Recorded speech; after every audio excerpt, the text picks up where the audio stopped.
Until the middle of the 19th century, very little was known about the religion of the Babylonians and Assyrians. There were no surviving records written during the periods when these civilizations flourished, and no preserved monuments that could clearly explain their beliefs or rituals. What information existed came only from scattered and indirect references found in a few ancient texts. These included brief mentions in the Old Testament and writings by classical authors such as Herodotus, Eusebius, Syncellus, and Diodorus. Among these, only the Old Testament and Herodotus can be considered direct sources.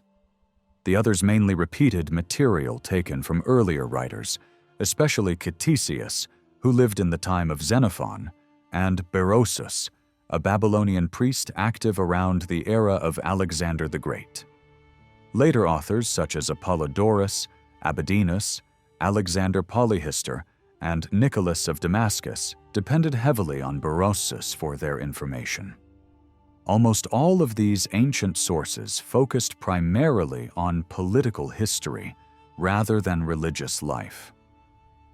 In the Old Testament, Babylonia and Assyria appear only when they come into contact with the Hebrews. Since Hebrew history does not reach back very far, references to Mesopotamia before that time are extremely limited.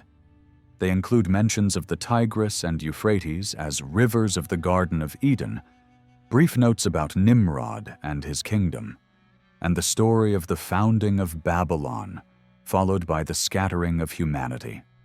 Later references appear when the descendants of Abraham become involved in regional conflicts linked to Babylonian power.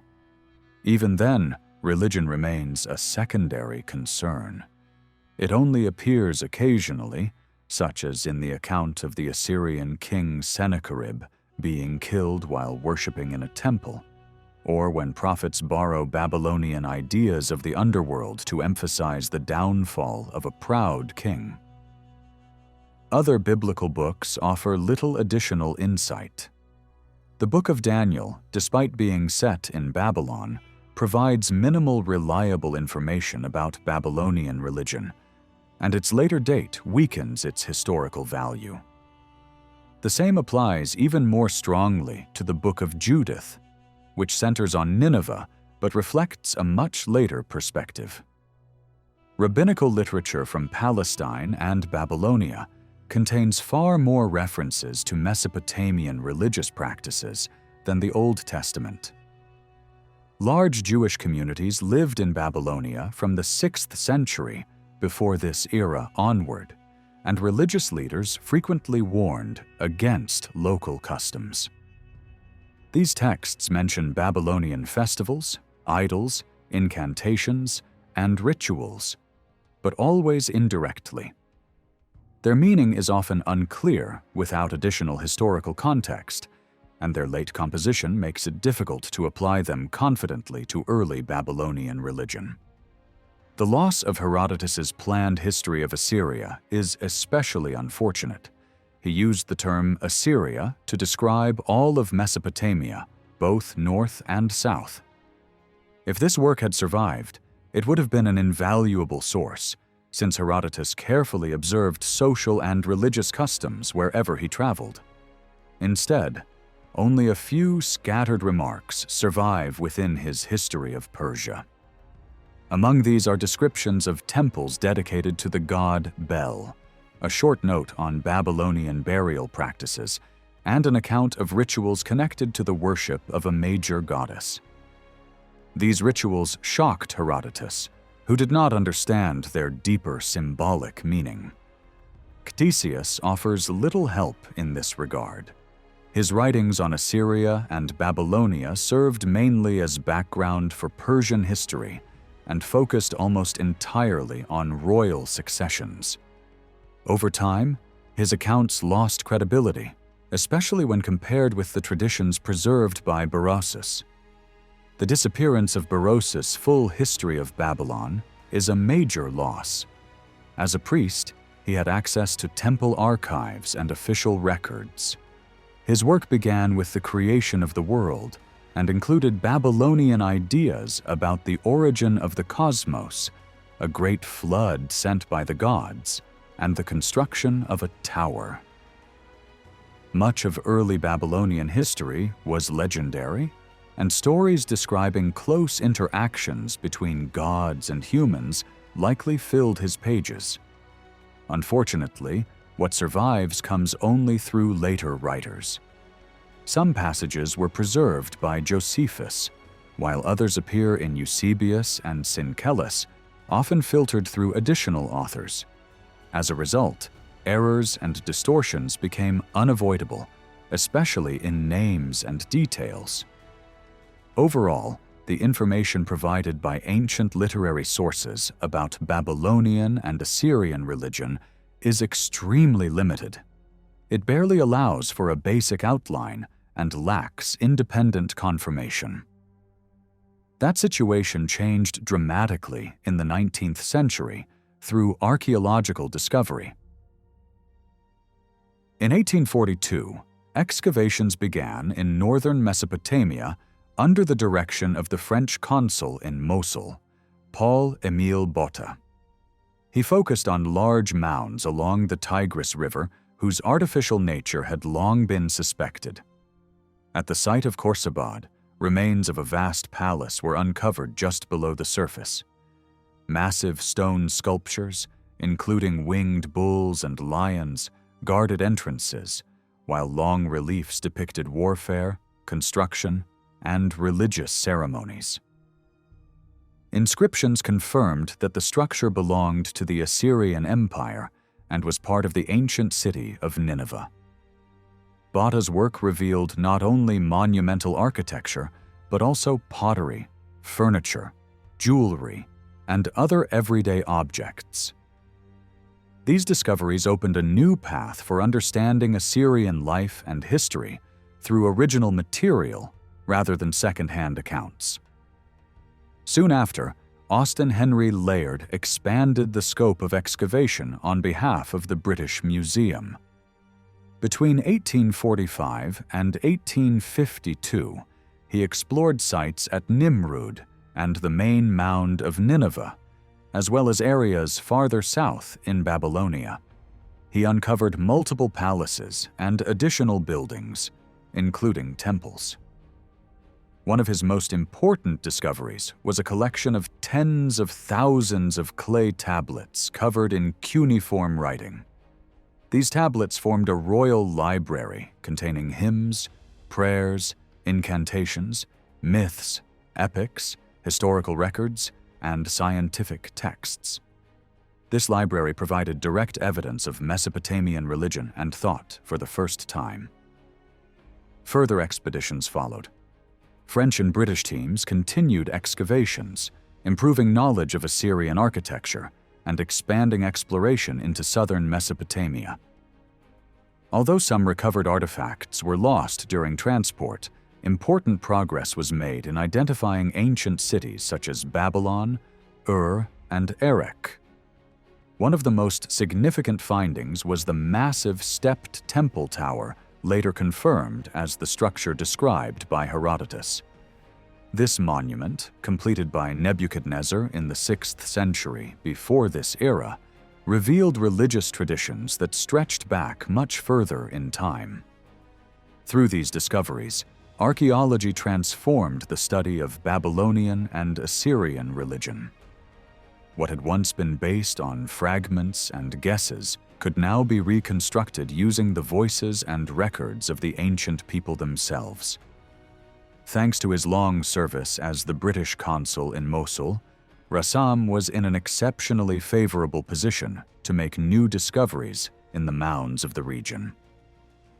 In addition to adding thousands of new tablets to the royal library uncovered by Layard, his most important finds included a magnificent temple excavated at Nimrud and a great bronze gate discovered at Balawat, northeast of Nimrud.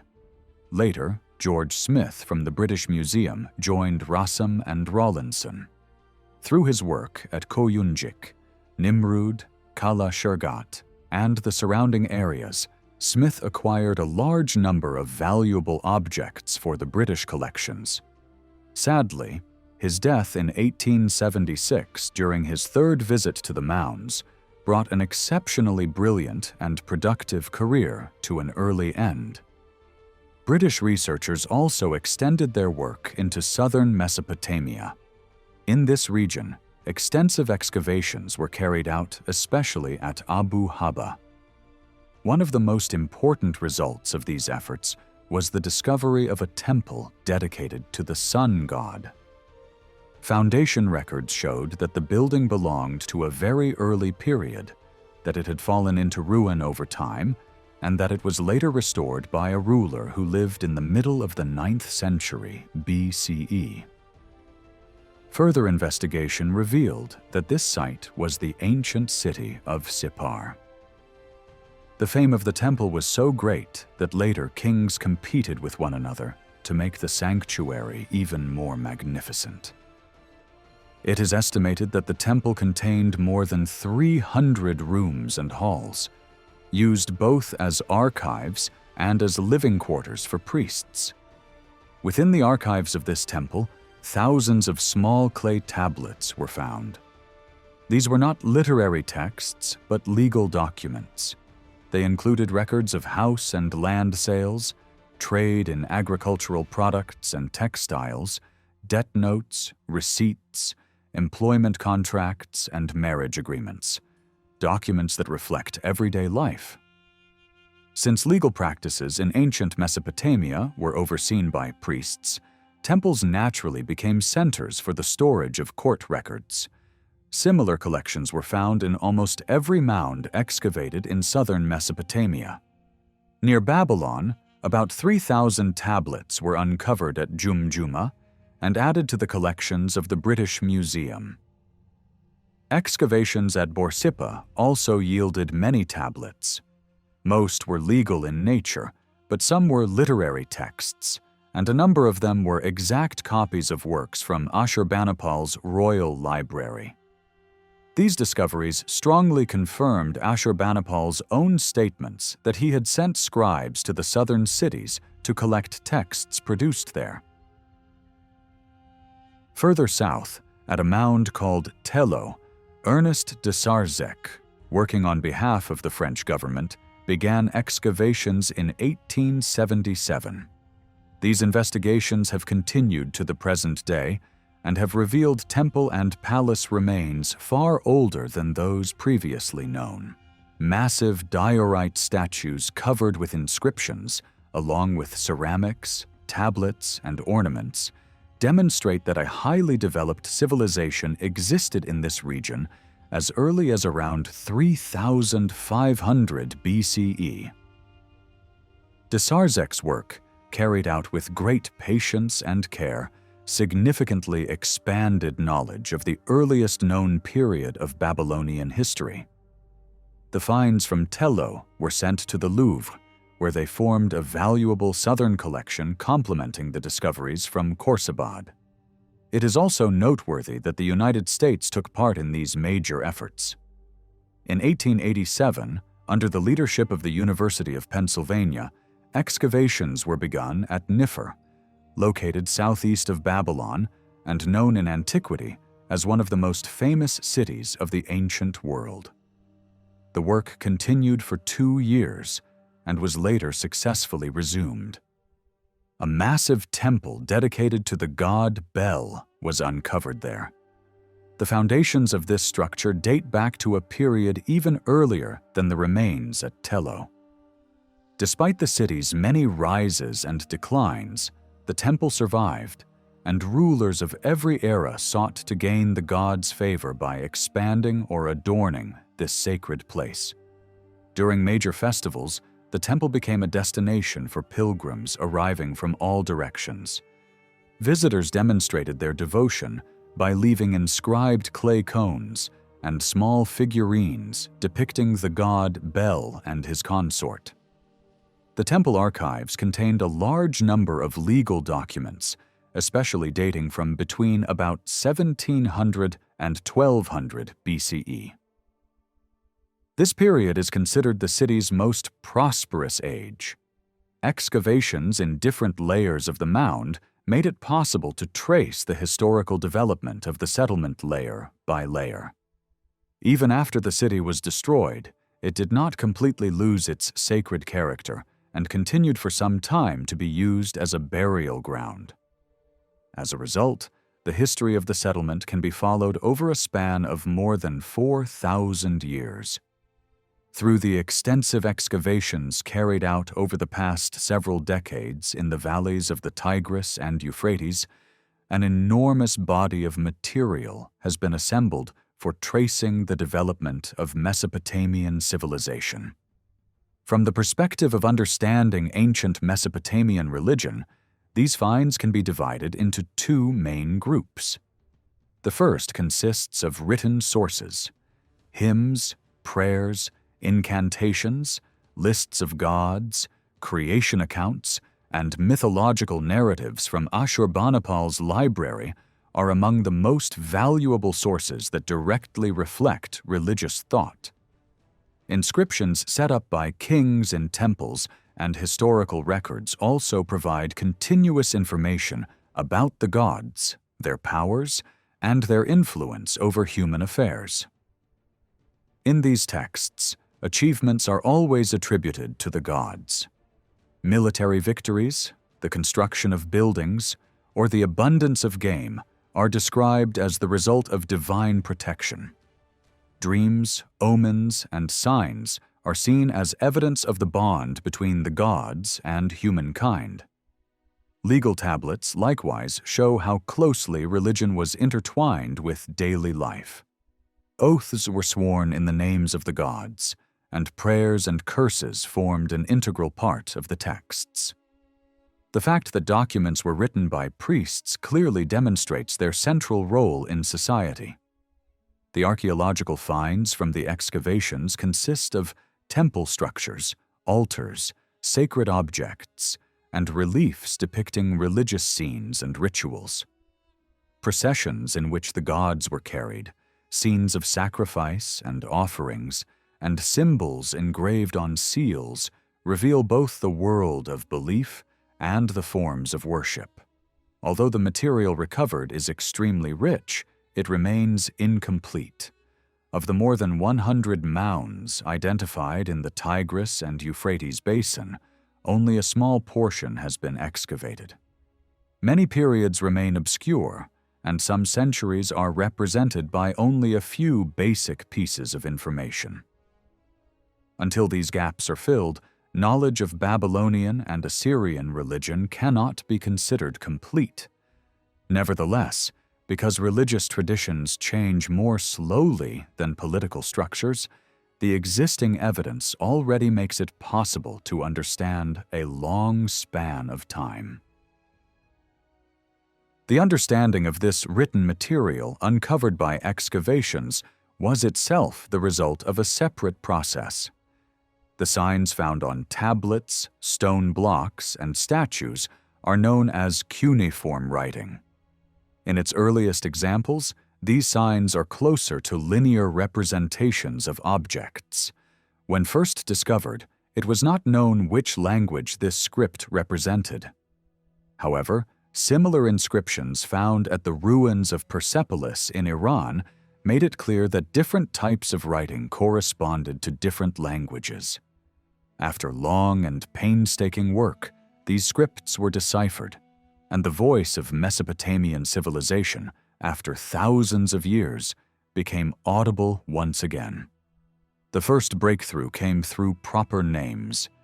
Names of kings and places were expected to sound the same, or at least very similar, across the different languages used in the Persepolis inscriptions. Scholars compared these names across the three writing styles and began matching signs that clearly referred to the same individuals. When the same sign appeared repeatedly in different names, it became possible to suggest which sounds it represented. Using these initial results, researchers then tried to read other words containing the same signs, though real success came only after long and patient effort. A major advance occurred when it became clear that this writing system was not purely symbolic. Some signs represented whole words, while others stood for syllables or sound units. It was then recognized that the language used on Assyrian monuments belonged to the Semitic family. This discovery allowed scholars to compare the texts with related languages such as Hebrew and Arabic, making it easier to understand meanings and grammatical structures. Even so, the task remained enormous. Establishing how the script functioned, determining consistent sound values, and placing the decipherment on solid foundations required overcoming countless difficulties. There is no need to detail the entire process here. What matters is that decipherment began from very modest beginnings and advanced step by step through extraordinary patience and precision. Today, the basic structure of the Babylonian and Assyrian language is well understood. Nouns and verbs are clearly defined, the main rules of sentence construction are known, and most texts can be read with confidence. Only rarely do scholars hesitate between two possible readings. Remaining difficulties usually arise because many tablets are damaged or incomplete, or because certain words appear only once or twice. In such cases, meaning cannot be fixed with certainty until further examples are found. As new material continues to emerge through excavations and publication, these uncertainties are steadily reduced. Alongside the decipherment process stands the question of where cuneiform writing itself originated. In general terms, the Persian form of cuneiform is a simplified version of the Babylonian system. Babylonian signs could be built from many wedge marks, while Persian writing reduced them to far fewer elements. Babylonian writing combined sound values with meaning-based signs, whereas Persian writing relied mainly on phonetic sounds and sharply reduced the number of signs. Other regional varieties developed as well, each adapting the basic system to local needs. Cuneiform was not limited to Babylonia alone. Variants appear in northern Mesopotamia, in Anatolia, and in other regions influenced by Mesopotamian culture. Within Mesopotamia itself, multiple styles developed over time. The earliest inscriptions were more linear, reflecting their origin in pictorial forms carved on stone. As clay tablets became more common, wedge-shaped impressions became standard. This led to two main styles: a formal style used for monuments and official inscriptions, and a faster, more cursive style used on everyday legal and commercial tablets. Assyrian writing developed its own distinctive appearance, marked by cleaner lines and more vertical wedges. All these varieties point to Mesopotamia, especially its southern regions, as the birthplace of the writing system. Yet the exact moment of its invention remains unknown. The earliest inscriptions already show a fully developed script. The identity of its original creators is also uncertain. For a long time, it was widely believed that cuneiform was invented by a non-Semitic population and later adopted by Semitic Babylonians, along with their culture. According to this view, the earliest signs were purely pictorial and meaning-based, and only later were adapted to represent sounds. This explanation once seemed convincing, but later discoveries complicated the picture. Evidence increasingly showed that the earliest civilization and religious traditions of southern Mesopotamia were largely Semitic in character. Even the oldest inscriptions contain Semitic vocabulary and grammatical patterns, suggesting that they were composed within a Semitic-speaking environment. As long as no purely non-Semitic inscriptions are found, the origin of the writing system cannot confidently be assigned beyond the Semitic world. As a result, the idea that cuneiform itself may be Semitic in origin gained serious support. This theory explains many features of the script more naturally, but it also faces difficulties. In particular, it struggles to account for the heavy use of meaning-based signs in religious texts, which some have suggested were intentionally designed to preserve mystery and limit understanding to a priestly elite. Such questions cannot be resolved by language study alone and require support from archaeology and the study of early human societies. At present, a balanced conclusion can be drawn. The written literature of Babylonia, including its oldest layers, was produced by Semitic communities. The culture and religion of Babylonia, and later Assyria, developed within this same framework. The cuneiform system, whatever its earliest roots, was thoroughly shaped and adapted by the Babylonians to serve their needs and expresses a distinctly Babylonian worldview. At the same time, certain elements within the system still resist full explanation. These may reflect the presence of multiple populations in southern Mesopotamia during its earliest periods. For the purpose of understanding Babylonian and Assyrian religion, these unresolved debates are not essential. The religious ideas and practices preserved in the surviving texts are clearly Babylonian in character. There is therefore no need to separate elements into Semitic and non-Semitic categories. Local conditions and the immense span of time over which this religion developed are sufficient to explain its complexity. With the sources now identified and their interpretation made possible, the next step toward understanding religious life in Mesopotamia lies in examining the land itself and the people who lived there, together with the broad outlines of their history. The Babylonians and Assyrians lived in the land shaped by two great rivers, the Euphrates and the Tigris. Babylonia lay mainly in the south, along the Euphrates Valley, while Assyria stood to the northeast, stretching from the Tigris toward the foothills and mountain districts of Kurdistan. Farther northwest, in the upper Euphrates region, other kingdoms rose and fell. At different times, these powers fought against Babylonia and Assyria, or were forced to submit to one of them. Babylonia formed a long strip of land, roughly 300 miles from end to end, and at its widest about 125 miles across.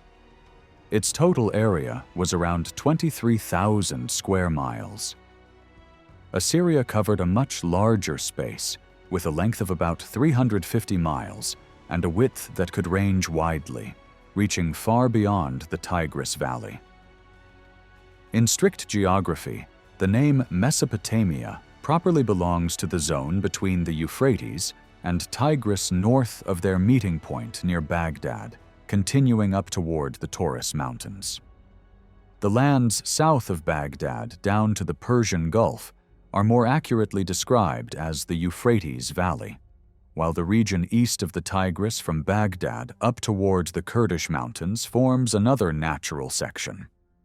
Yet common usage treats the whole area along and between the two rivers as one region, so it is practical to speak of an upper and a lower Mesopotamia, dividing the northern plains from the southern valley.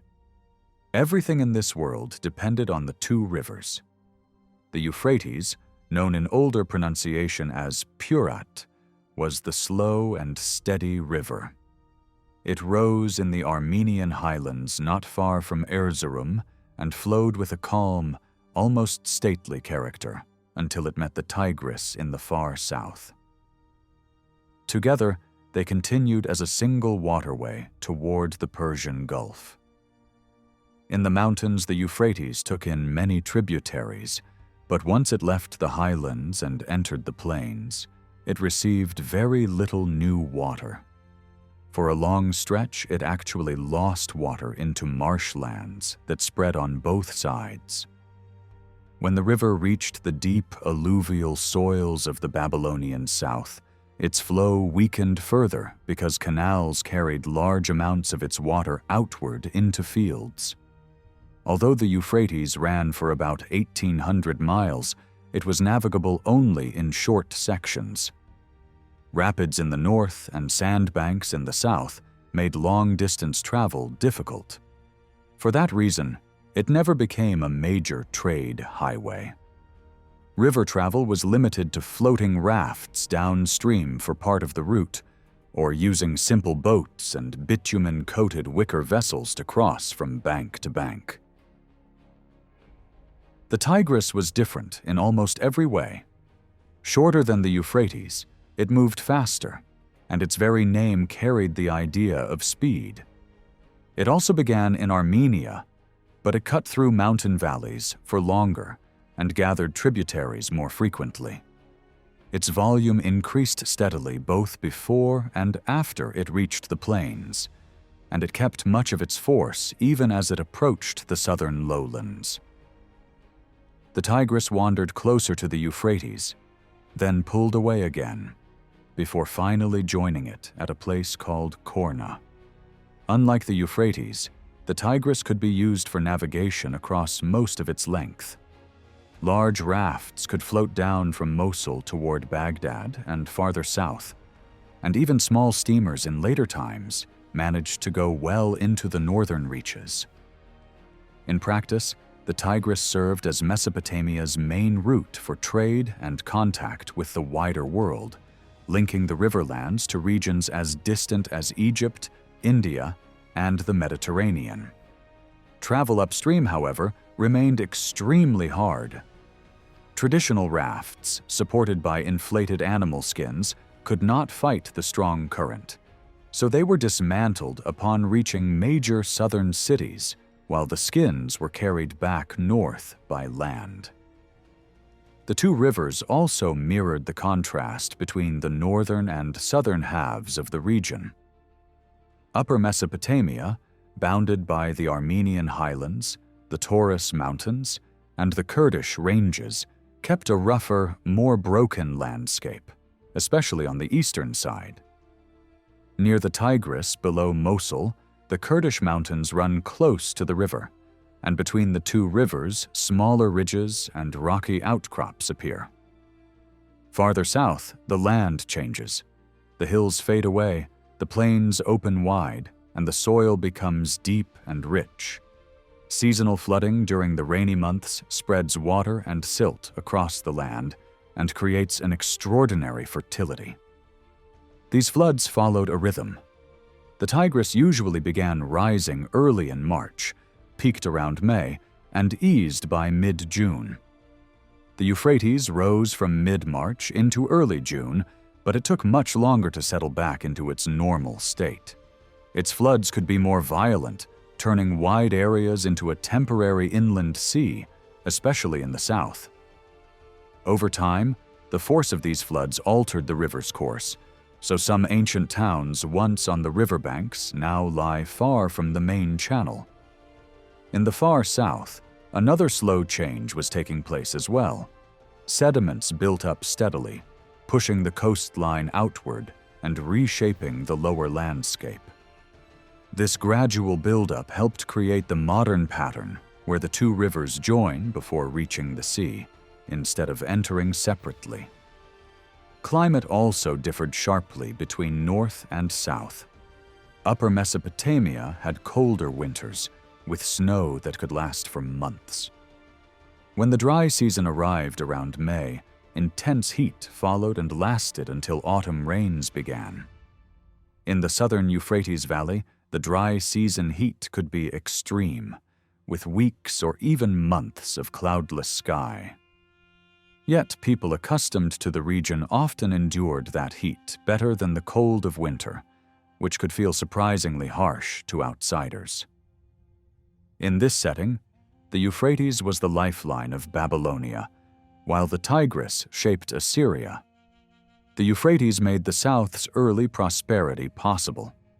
Under fierce summer heat, and with water distributed by canals, the soil produced enormous harvests. Grain yields could be many times what was sown, and date palms thrived with very little effort. Because food could be secured without constant struggle, people could devote energy to building, trade, art, and organized religious life.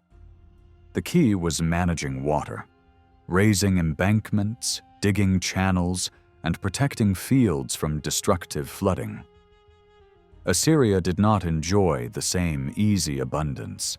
Its landscape demanded more effort, and its early development came later. Much of its culture arrived from the south, spreading naturally as Babylonian civilization expanded outward. Yet once Assyria joined this cultural world, its harder conditions produced a different kind of strength. Agriculture could be more varied, and the nearby mountains supplied building materials such as timber and stone, which were scarce in the southern plains. Northern fertility, less dependent on flood patterns, could last longer. In the south, when irrigation systems broke down, the land could collapse into wasteland, and the very river that had created wealth could become a force of ruin. In the long run, the northern lands remained active for longer periods, while large parts of the southern valley suffered deeper decline. These environmental contrasts shaped the people. Assyrians tended to develop a tougher, more warlike reputation, and later built their power through military organization and conquest.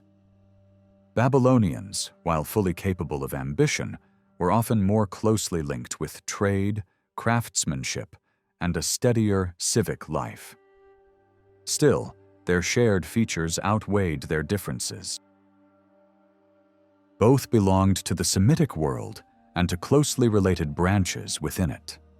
Their physical traits were similar, and their languages were essentially the same, with differences mainly in the pronunciation of certain consonants rather than in basic structure. Exactly when these peoples first settled the region, where they came from, or whether the south or the north was settled, first cannot be answered with certainty. What is clear is that southern Babylonia already shows a highly developed local culture by around 4000 BC, suggesting settlement far earlier than the first surviving records. The South's culture is older than the North's, yet earlier culture does not automatically prove earlier settlement. Even so, the most likely direction of movement, both of people and of ideas, seems to be from south to north. The recorded history of the two lands begins in Babylonia, so it is natural to begin the story of their religion there as well. At the earliest stage of Babylonian history, another major question arises. Were the Semitic Babylonians the only inhabitants of the Euphrates Valley in the beginning, or did other groups live alongside them? Many scholars have argued that non-Semitic settlers were present and have used the names Sumer and Akkad for these populations. These terms appear frequently in royal titles, but their exact geographic meaning has been debated, and later they became broad labels for Babylonia as a whole. Some have tried to identify distinct ethnic types in the oldest statues and monuments, especially those found at Tello, describing a smooth-faced people with shaved heads, alongside figures that clearly show typical Semitic features. Yet such identifications remain uncertain, partly because many statues are damaged and critical features cannot be examined. What can be said with confidence is that the evidence points toward a mixed population in the valley from the earliest known period. Beyond that, there is no solid proof that Sumer and Akkad were ever more than geographic terms. This idea of mixed peoples matters because the Euphrates Valley was repeatedly entered by groups from the east and northeast, including forces from Elam and the mountain regions. At various times they gained control for shorter or longer periods, yet they often adopted the existing systems of rule and absorbed local religious practices with only minor changes. This adaptability makes sense if the valley had long been a place where different groups interacted and where cultural traits had already blended. It also seems likely that later waves of newcomers arrived from the Arabian side and reshaped political power in Babylonia, while contacts with distant lands to the northeast and northwest left their own marks. Babylonian culture repeatedly shows signs of being composite, formed through long contact and rivalry. Over time, Semitic communities appear to have taken intellectual leadership and absorbed other elements into a culture that looks unified on the surface. By about 4000 BC, the Euphrates Valley was not one kingdom, but a patchwork of city-states, each centered on a major city and its surrounding lands. In the south, important cities included Eridu, Lagash, Ur, Larsa, Uruk, and Isin. In the north, notable centers included Agade, Sippar, Nippur, Kutha, and later Babylon. Rulers sometimes called themselves kings when they were independent, and governors when they were under a stronger power. Lagash offers a clear example. Early rulers there used royal titles, but later the city lost independence, and its leaders became governors under stronger kings, likely those of Ur. Even in subordinate status, they could still wage campaigns and carry out major building works. Royal titles reveal shifting power. Kings of Ur styled themselves rulers not only of their own city, but also of Sumer and Akkad, suggesting a claim over a wide stretch of the south and possibly more. Other cities had their own patterns. Uruk's rulers emphasized their local kingship, while Isin's rulers listed control over older sacred centers in a way that suggests prestige mattered as much as raw power. Political supremacy moved back and forth. At times, Ur regained dominance. At other times, Larsa rose, holding Ur in a dependent position. Some rulers of Larsa adopted the old grand titles of Ur, signaling their ambition and influence. This fragile balance was disrupted when Elamite forces invaded and weakened major powers. For these early centuries, the timeline is still uncertain. Many inscriptions are short and focus on temple building, canal digging, and offerings to gods rather than detailed historical narratives. Until fuller records emerge, much of the sequence must be reconstructed cautiously. Even so, a broad pattern stands out. The north and south remained distinct for long stretches, though each sometimes pushed influence into the other. Some scholars have noted that Hammurabi's name and the names of several kings around his dynasty do not look typically Babylonian, and have suggested that they reflect foreign origins, possibly connected to western or southwestern regions. Whether every detail of this theory holds up or not, a larger conclusion seems plausible. The unification of Babylonia and the rise of Babylon's supremacy may have been achieved by newcomers rather than by the older local dynasties alone. After Hammurabi's line ended, other ruling groups followed, and eventually Babylonia fell under the control of the Kassites, who ruled for many centuries. Despite their foreign origin, they adopted Babylonian customs and religion, and cultural development continued. Across this long period, temples were built, canals expanded, commerce grew, and Babylonia maintained active connections with distant lands, including Egypt. The advance of culture in Babylonia did not stop when the Kassites took control. Even though this dynasty seems to have favored Nippur more than Babylon, everyday life, building activity, and the wider growth of civilization continued without a real break. Clear change began only when tension with Assyria steadily increased, and Assyria kept pushing farther into Babylonian territory. Around 1500 BC, the first clear signs of contact between Babylonia and Assyria appear. At the start, the relationship was mostly friendly, but Assyria's rising strength soon turned into a serious threat. By the middle of the 13th century, Assyrian forces moved against Babylon itself. For a number of decades, Babylon lived under Assyrian dominance. Although independence was later regained and something of the old prestige returned, Kassite power never fully recovered. Internal conflicts then deepened the crisis, and in 1151 BC, the Kassite dynasty collapsed. Native Babylonian rulers returned to the throne. They could contain danger from Elam, but they could not withstand Assyria's growing military force. By the end of the 12th century, Tiglath-Pileser I secured firm control over Babylonia, reducing it to a dependent land under Assyrian authority. Assyria followed a different path.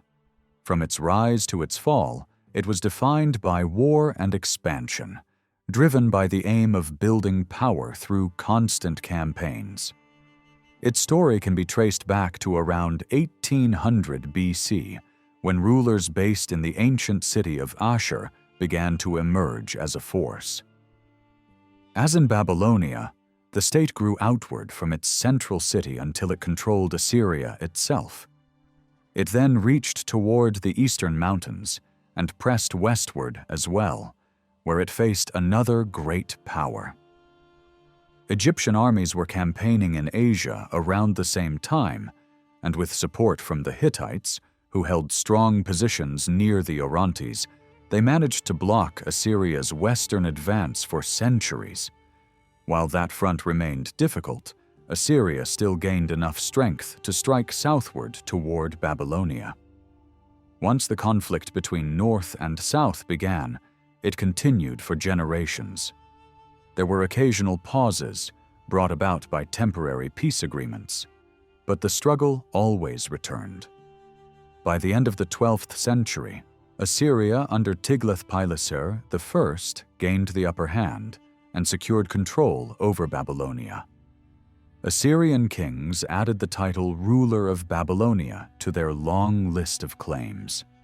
Sometimes they governed the south directly, and sometimes they installed their own chosen officials to run the Euphrates Valley. From this point onward, the history of Babylonia and Assyria becomes a single intertwined story. A new long phase begins around 1100 BC and lasts until Assyria's fall in 606 BC. These 5 centuries mark the greatest age of Mesopotamian power. During this era, Assyria rose into a vast empire. More successfully than Egypt, it established firm control over territories along the Mediterranean. After fierce struggles, the Hittite powers were broken, and the northern Syrian states became tributaries.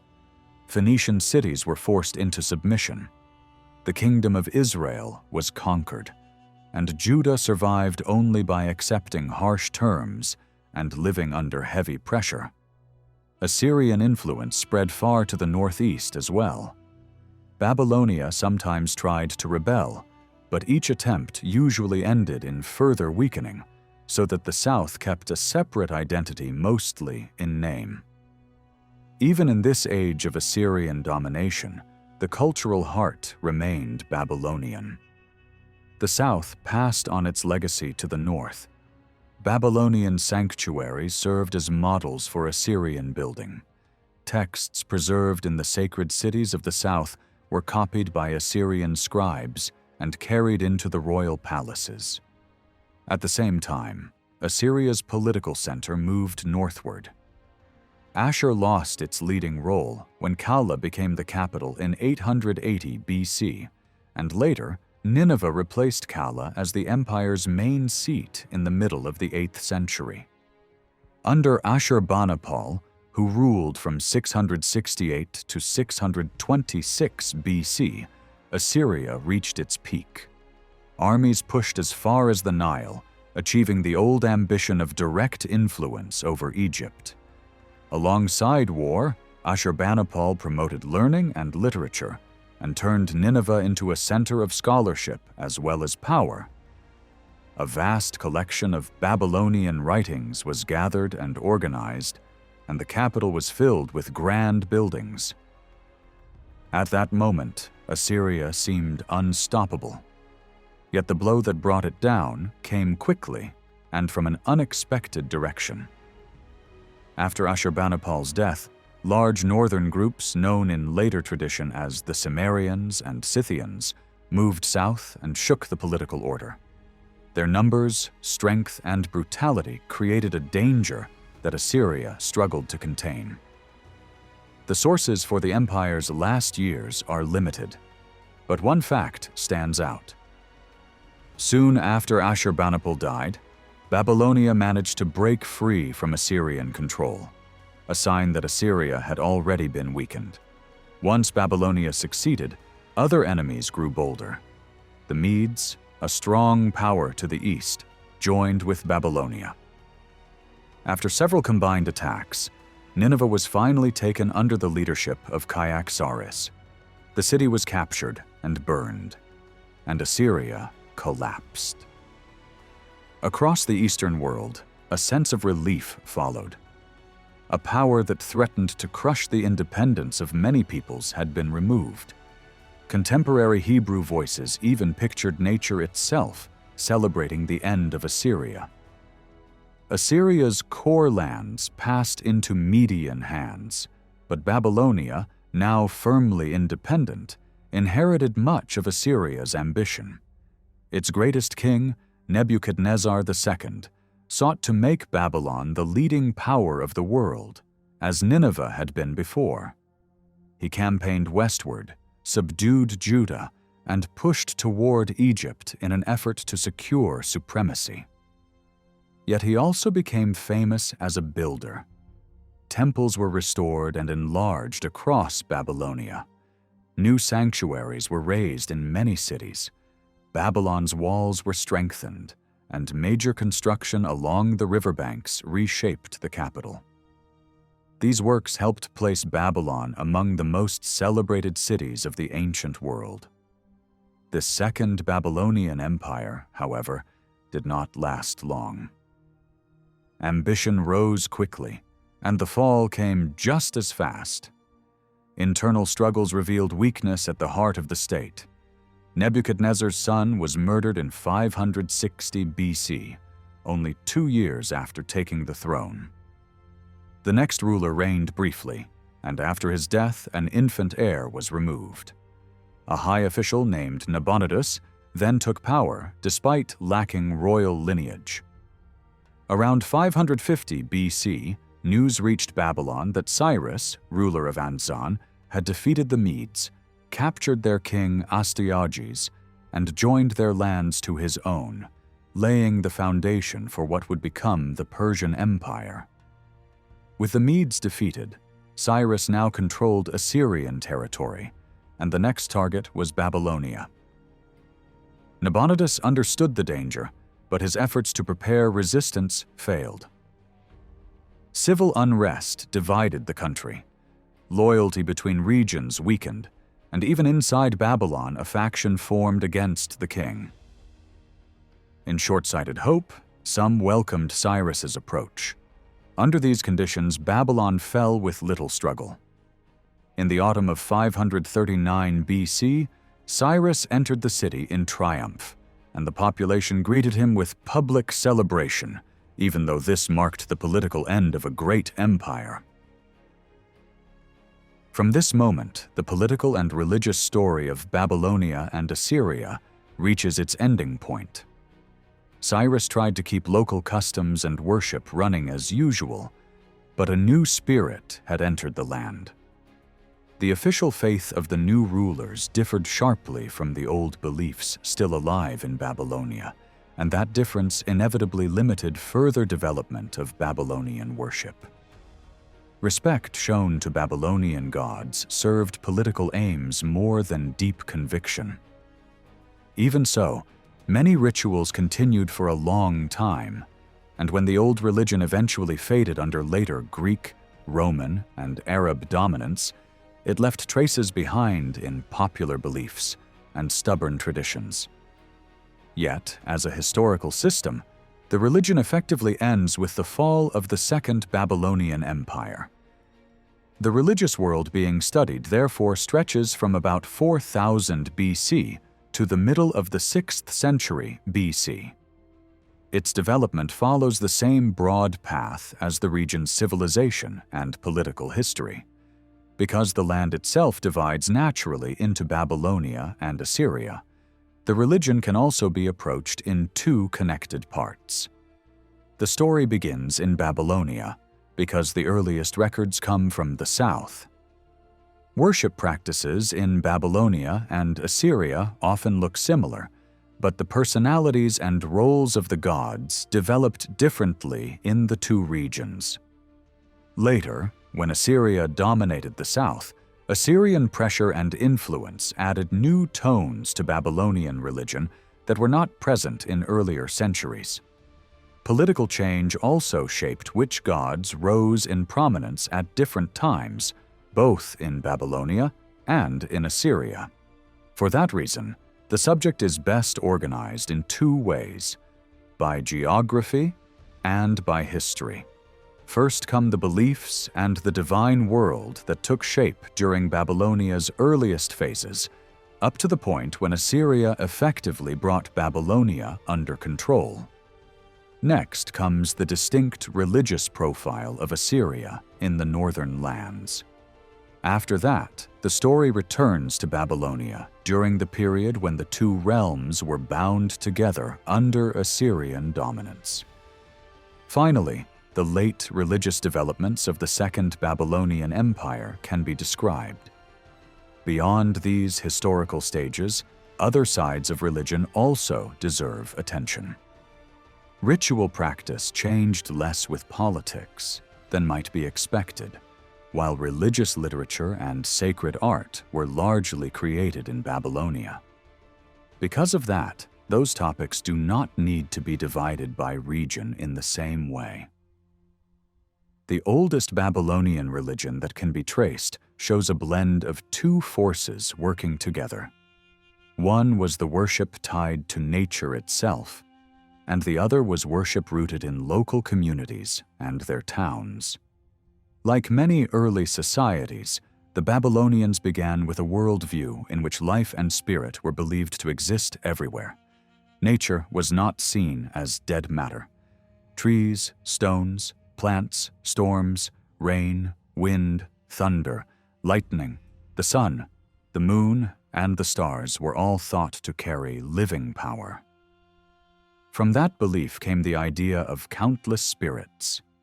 Some were imagined as friendly, others as dangerous, many as unpredictable, but all were treated as real presences that could influence human life. Yet experience pushed this belief toward a kind of order. Not every spirit felt equally important. Some seemed to shape human fate more strongly than others. Over time, worship gave greater weight to the sun and moon, to water, and to powerful natural forces like rain, wind, and storms, while the endless swarm of smaller spirits remained in the background. Still, they were never fully dismissed. If life filled everything, then the fruit tree had its spirit, the field had its spirits, and the soil itself had guardians. Farming depended not only on sunlight and rain, but also on securing the goodwill of the spirits believed to rule the land. A farmer might gain good weather and still fear failure if the unseen guardians of the ground were offended. As settlements expanded, this pattern grew more complex. A cluster of fields could become a hamlet, and a hamlet could become a town. Once a town developed political unity under a leader, it was natural to assume that some special divine power watched over it, protected it from danger, and defended the rights of the people within its borders. In this way, each Babylonian city came to be linked with a patron power devoted to its welfare. As a city grew larger and absorbed nearby communities, its patron deity was thought to expand in authority as well. When one city conquered another, the religious world was reshaped to match the political outcome.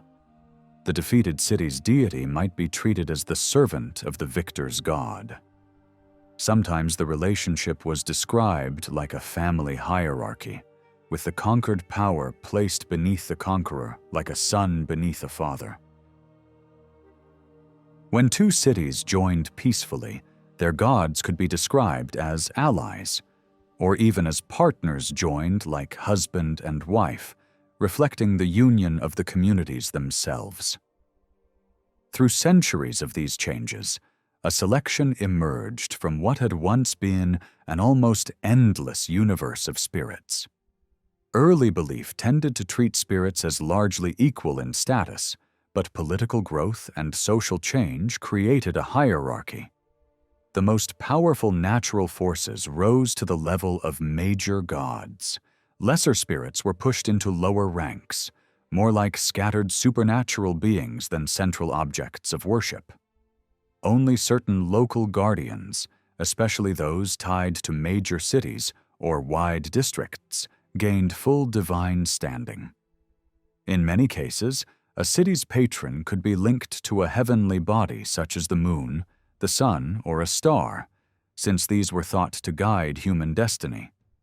Or the patron could be connected to a force of nature such as rain or storm. Even when that link did not exist at first, it could develop later, simply because one form of worship became dominant in a particular place. Over time, local and nature worship blended so tightly that it became hard to separate them.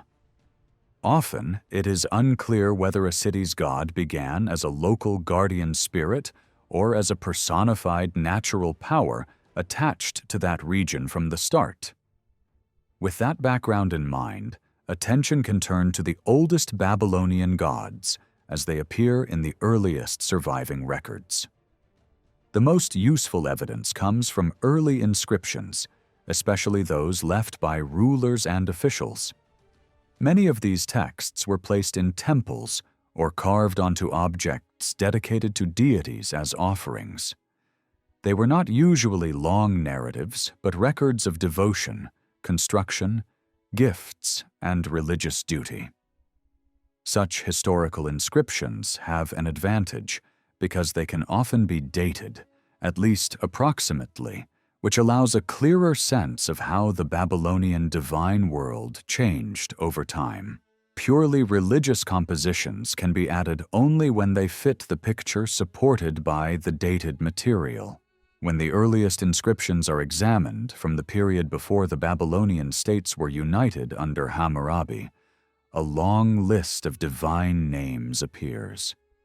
Many of these names remain difficult to pronounce with certainty because the writing system often uses signs that show meaning rather than sound. In such cases, the exact spoken form can only be recovered when the same deity appears somewhere else written phonetically, or when the sign combination makes the reading unmistakable. Even when pronunciation is uncertain, these sign forms still matter because they often hint at what a god was believed to represent.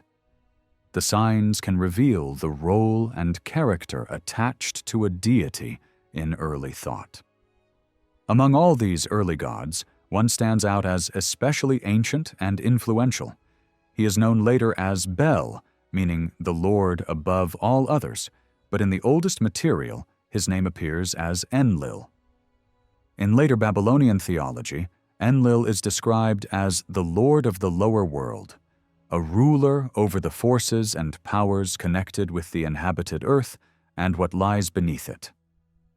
This is a more developed idea than the earliest spirit beliefs, so it suggests that the god's meaning changed over time. The oldest layer points to a different beginning. The element Lil in the name was used to describe a spirit or demon in general, so Enlil can be understood as the leading spirit, the chief among such beings. This role belongs to a stage beyond simple animism because it already assumes a hierarchy in the spirit world rather than total equality. The strong link between Enlil and the city of Nippur suggests a local origin. At first, he was likely the protective power of a limited territory. As Nippur grew into a major political center, its patron rose in status. Even when Nippur later declined politically, its sacred prestige did not fade. In fact, as political influence weakened, the religious authority of the city could grow stronger. Over time, the god of Nippur became more than a local protector. He was elevated into a universal power, imagined as a supreme lord whose reach covered the entire habitable world. In this system, Enlil, as ruler of the lower realm, stood in contrast to Anu, who presided over the heavenly domain. Evidence from early kings supports the idea that this theology formed very early. Enlil appears already in the age of Sargon, a time that clearly shows advanced craftsmanship and organized culture. That makes it reasonable that large, abstract religious concepts had already taken shape, including the division between an upper and a lower cosmic realm ruled by great powers. Because Enlil's authority was understood so broadly, he became known as Bel, the Lord in the fullest sense, and his worship spread across Babylonia. In the south, rulers of Lagash describe their own patron deity as a mighty warrior serving Bel, which shows the high position Bel held. References also appear to temples dedicated to Enlil outside Nippur, described as impressive buildings rising high and commanding respect.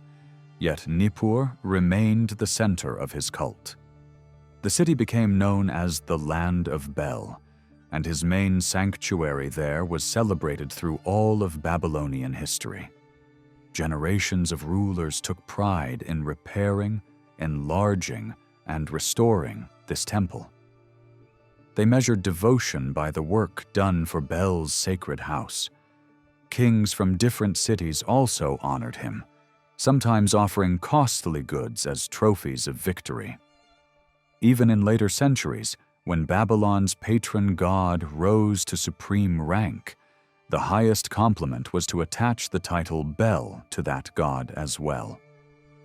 That later development gradually blurred the older identity of Bel of Nippur because the title and many of its powers were transferred to Babylon's chief deity in popular tradition. Across the long history, Enlil's image passes through several stages. He begins as a local protector, then becomes the dominant power of a large district, then rises into a supreme lord of the lower realm, and finally his title and authority are increasingly absorbed into the identity of Babylon's chief god as political power shifts toward Babylon. For the earliest period, what matters most is his central role as the god of Nippur and one of the highest authorities in the Babylonian divine world. Alongside him stands his consort, known as Ninlil, the mistress of the lower realm. Like Bel, she later carries a broader title that marks supreme status, Belit, meaning the lady above all others. Her sanctuary in Nippur is ancient as well, reaching back to very early dynasties. Yet her role is often presented as secondary, reflecting a common pattern in which divine consorts mirror the power of their male counterparts rather than standing equally. This goddess was also known under another name that means the Lady of the Great Mountain. That title likely points to the sacred mountain imagined as the dwelling place of the gods, a cosmic height associated above all with the chief divine powers. Since Bel was linked with this sacred mountain, it made sense to describe his consort as its lady. In addition to her worship in Nippur, she also had a sanctuary in the region of Lagash, where rulers speak of her as the mother of the gods, reinforcing her identity as the partner of the great lord. Even so, her worship at Nippur remained the most prominent, and later rulers still honored her by building in her name and treating her cult as an enduring force in Babylonian religious life. In the records from the age of Gudea and the rulers around him, one divine figure dominates the scene: the Lord of Girsu. Girsu was not a separate kingdom at this stage, but one of the main quarters of the capital city that later became known as Lagash. The texts describe Lagash as a city made up of 4 older sections, and Girsu was the district where the chief temple of the city's patron stood. That fact strongly suggests Girsu was the oldest core of the settlement. In time, the name Lagash became the broader label for the whole capital, largely because the royal palace stood in the area called Lagash. Earlier evidence shows that Girsu once had an identity of its own, since a ruler before Gudea used the title King of Girsu, not King of Lagash. The other 3 quarters, which began as independent towns before being absorbed into one political unit, were Uru Azaga, Nina, and most likely Gishgala. The main god of Girsu was Ningirsu. He was often described as the warrior of Bel, the divine champion who fights on behalf of the great lord of the lower world. In this role, he closely resembles a powerful warlike sun god who later becomes famous among the Assyrians. The rulers of Lagash presented themselves as chosen by Ningirsu, and they emphasized loyalty to him so strongly that they preferred to call themselves governors of Ningirsu, as if the god, not any human overlord, was the true master they served. His great temple at Girsu was called Eninnu, and it also carried a longer title that praised him as the power who turns darkness into light, a phrase that points toward his solar identity. Inside this temple, Gudea and other rulers set up enormous statues of themselves, yet the message was carefully framed. The inscriptions on these statues were written as declarations of devotion, so that personal glory would be presented as service to the god. Many of the objects uncovered at Tello were dedicated to Ningirsu, especially the clay cones that became standard offerings in that region. Ningirsu was not only a fighter. As the patron of Lagash, he was also tied to the agricultural life of the district. In this peaceful role, he was praised as the god of the grain heaps, the one who protects harvest, storage, and abundance. Some rulers built storehouses under his protection and openly identified their god with this farming aspect. An old hymn even links him to the figure who represents seasonal growth and agricultural labor. At first glance, a war god and a farming god seem like opposites, but the combination makes sense once a single local patron is expected to guard the entire life of a city. The same divine protector was asked to secure victory in conflict and also to guarantee crops, storage, and prosperity. As towns expanded and political authority grew, local gods naturally gathered many functions, even when those functions pulled in different directions. Among the goddesses of early Babylonia, Bu stands out as one of the most important. One ruler of Lagash even placed her name inside his own, a sign of deep devotion. That devotion appears again and again in the way rulers praised her, honored her, and built a temple for her. Many leaders mention her regularly, and later ritual texts portray her as a great mother who brings humans into the world and restores health to the sick. In early inscriptions, she is described as the chief daughter of Anu, the god of heaven. One of her most common titles is the Good Lady, and she is portrayed as a motherly power who sets human destinies and grants abundance to those who work the soil. Gudea calls her his mistress, and credits her with filling him with speech, a phrase that suggests she grants authority, wisdom, and the ability to command. Bau was especially tied to the quarter called Uru Azaga, whose name suggests brilliance or radiance, and her temple stood there. Because of this local setting, she appears closely linked with Ningirsu, the god of Girsu. It is likely that Girsu and Uru Azaga were the two earliest quarters that first joined together, forming the beginning of what later became the larger principality of Lagash. Bau is explicitly named as Ningirsu's consort, and this bond appears in a striking ritual detail. Gifts were offered to Bau in the name of Ningirsu as marriage gifts, reflecting an early form of a custom still known across the East, where the bridegroom's gifts are a key part of marriage tradition. These offerings were made at the New Year festival, and the day gained such importance that it was even known by many as the Festival of Bau. The offerings listed include lambs, sheep, birds, fish, cream, dates, and other fruits. As Uru Azaga was absorbed into the growing city, Bau's status rose, and she came to be praised as the mother of Lagash itself. In later tradition, she was also linked with the healing goddess, more widely known in later centuries, especially as the partner of a major Assyrian war god, and that connection continued into the late Babylonian period. Even so, Bau originally appears as an independent goddess, and her later merging with other divine names seems driven by political and local change. Her title as Daughter of the Sky God suggests that her roots belong to the upper realm of divine powers rather than the underworld or the soil.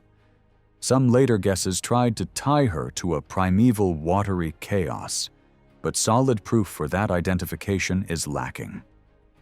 Close to her stands another goddess, Gatundug. At first glance, she can look like simply another name for Bau, especially because she is also called Mother of Lagash. Yet lists of deities place Gatundug beside Bau as a separate figure, which shows they were once distinct. Gudea calls Gatundug the mother who produced him, the mistress he serves, and he describes Lagash as her beloved city. He builds her a dwelling, and later rulers improve it. Her title, the Brilliant One, may reflect local wordplay rather than revealing her true nature, and the meaning of her name remains unclear. A more promising clue comes from another tradition that calls Bau the mother of Ea, who is clearly a god of water. That link suggests Bau may have been connected to water in some way. One possible interpretation is that Bau originally represented the upper waters, the clouds, and rain-bearing realm, while Ea represented the deep waters below. In that case, the mother and son relationship could preserve an early idea that the deep waters ultimately come from the waters above. Later Babylonian creation stories strongly emphasize a division between upper and lower waters, so this interpretation fits the wider worldview. More than one early goddess seems to share this watery character, which is not surprising in a land shaped by rivers, canals, floods, and the sea. Ea himself, despite his later greatness in Babylonian thought, does not dominate the earliest inscriptions as much as might be expected. Still, he appears clearly enough. A sanctuary is built for him in Girsu, and a governor of Lagash calls himself a priest of Ea and praises him as the supreme counselor who grants wisdom to kings. Another ruler links Ea with Bel and claims that these great gods entrusted a city to him and commanded him to rebuild it. The older written form of Ea's name describes him as Lord of what is below, first connected with the earth, but later refined into the ruler of the deep waters beneath the world. As Babylonian theology became more structured, Ea and Bel often appeared together. Invoking them together was like calling upon water and earth as the two great foundations of life. In creation thought, Bel becomes the active force that shapes and defends human life, while Ea becomes the deep source of wisdom and culture. Ea seems to have begun as the local god of Eridu, one of the oldest sacred cities in the far south, once near the shore of the Persian Gulf. Early rulers directly call him King of Eridu, and the holiness of that city was so famous that other rulers boasted of making their own temples as sacred as Eridu. A city standing by the sea naturally encourages worship centered on water, and the Persian Gulf had special importance. To ancient eyes, it looked like the edge of an immeasurable ocean, a vast ring of water surrounding the world. That image helped turn Ea into the personification of the waters in general. Over time, his identity expanded beyond one city, and his worship survived even after the memory of his earliest home faded.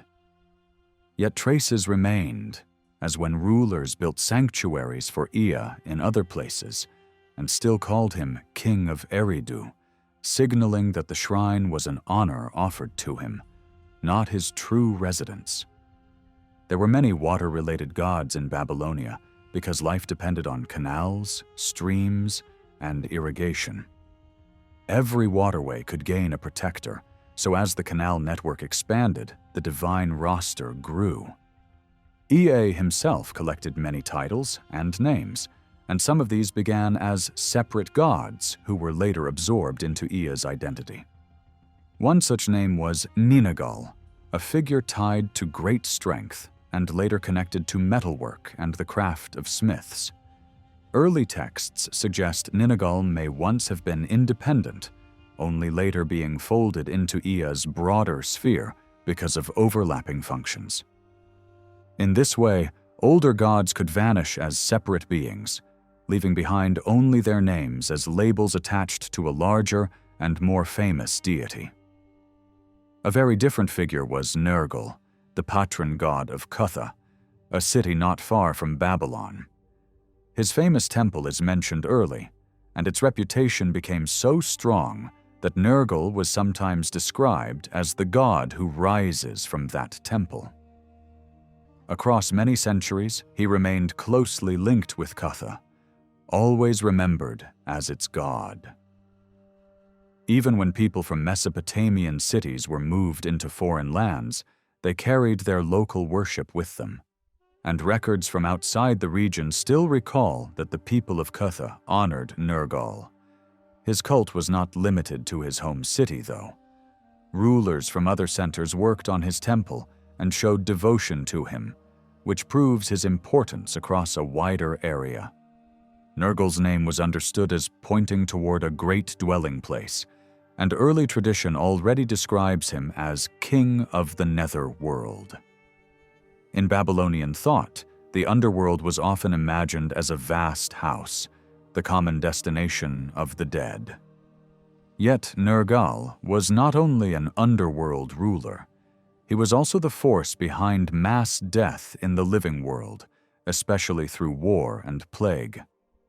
These two were closely linked in Mesopotamian experience, since disease often followed armies and devastation. Nergal therefore became a symbol of destruction on a large scale, not the heroic protector who fights for his people, but the violent power that burns, strikes, and leaves bodies behind. One of the common signs used for him even points to the sword, emphasizing slaughter and ruin. Behind these later roles lies an older layer. Nergal can be traced back to the fierce heat of the sun, the burning midday or midsummer sun that scorches fields, spreads illness, and threatens life. From that destructive heat, it was a natural step to make him the cause of death, and from being the cause of death, it was another step to place him as ruler over the land of the dead. In time, the underworld role grew so prominent that it overshadowed his solar origin, but the starting point fits the environment of Babylonia, where sun and heat could be life-giving in one season and deadly in another. The sun, in its full and balanced form, however, belonged above all to Shamash. Written as the god of day, Shamash remained one of the most consistently worshipped deities across both Babylonia and Assyria. From the earliest period to the latest, his cult never disappeared, and his character remained remarkably stable. Even so, his name carries the sense of an attendant or servant, reflecting the fact that in the official religious ranking he stood below the moon god. Many texts call him the child of the moon deity, and in formal lists the moon god regularly appears before him. The way time was measured reinforced this order, since months were tracked by moon phases, and even the daily cycle was often counted from evening rather than sunrise. The moon, ruling the night sky and thought to shape destiny, held the highest place among the heavenly lights, and Shamash's name seems to preserve his secondary status in that cosmic hierarchy. Despite that ranking, devotion to Shamash was immense. He was less tied to one city than many gods, and two major centers claimed him strongly, Larsa in the south and Sippar further north.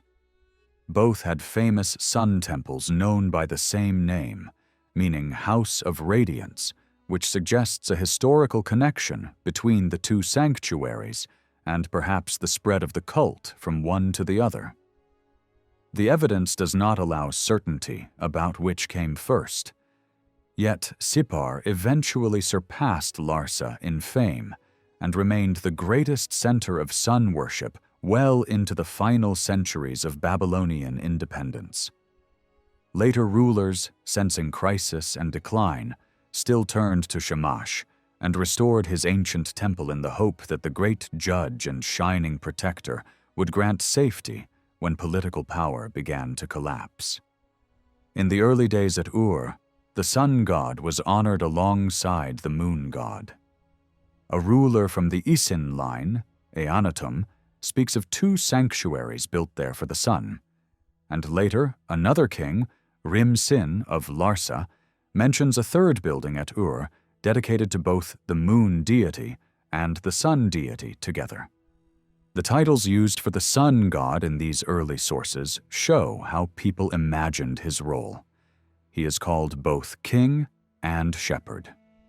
Since earthly rulers also liked to call themselves shepherds, that label was not meant as a soft compliment, but as a statement of authority and responsibility. In ritual spells and prayers, the sun god is often invoked alone or named among many powers. He is asked to bring life back to the sick, to take custody of the body struck by illness, and to drive out the darkness from a household.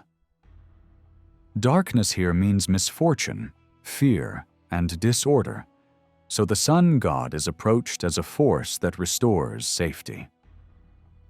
One of his strongest titles is King of Judgment, which shows that people connected him with fair decisions and the ordering of human life. This idea centers on the sun's beneficial side.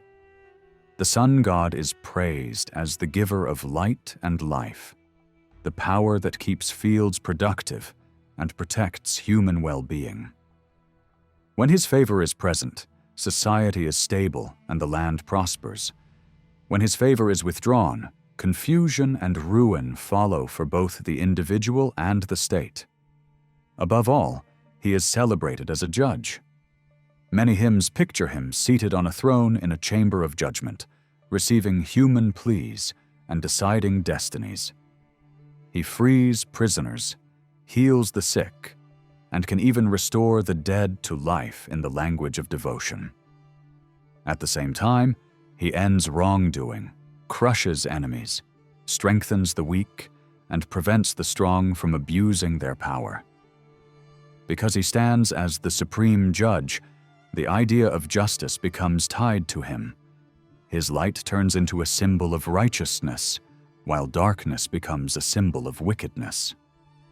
Even the gods are imagined as looking for his light as guidance, and he is portrayed as both the guide of the gods and the ruler of humanity.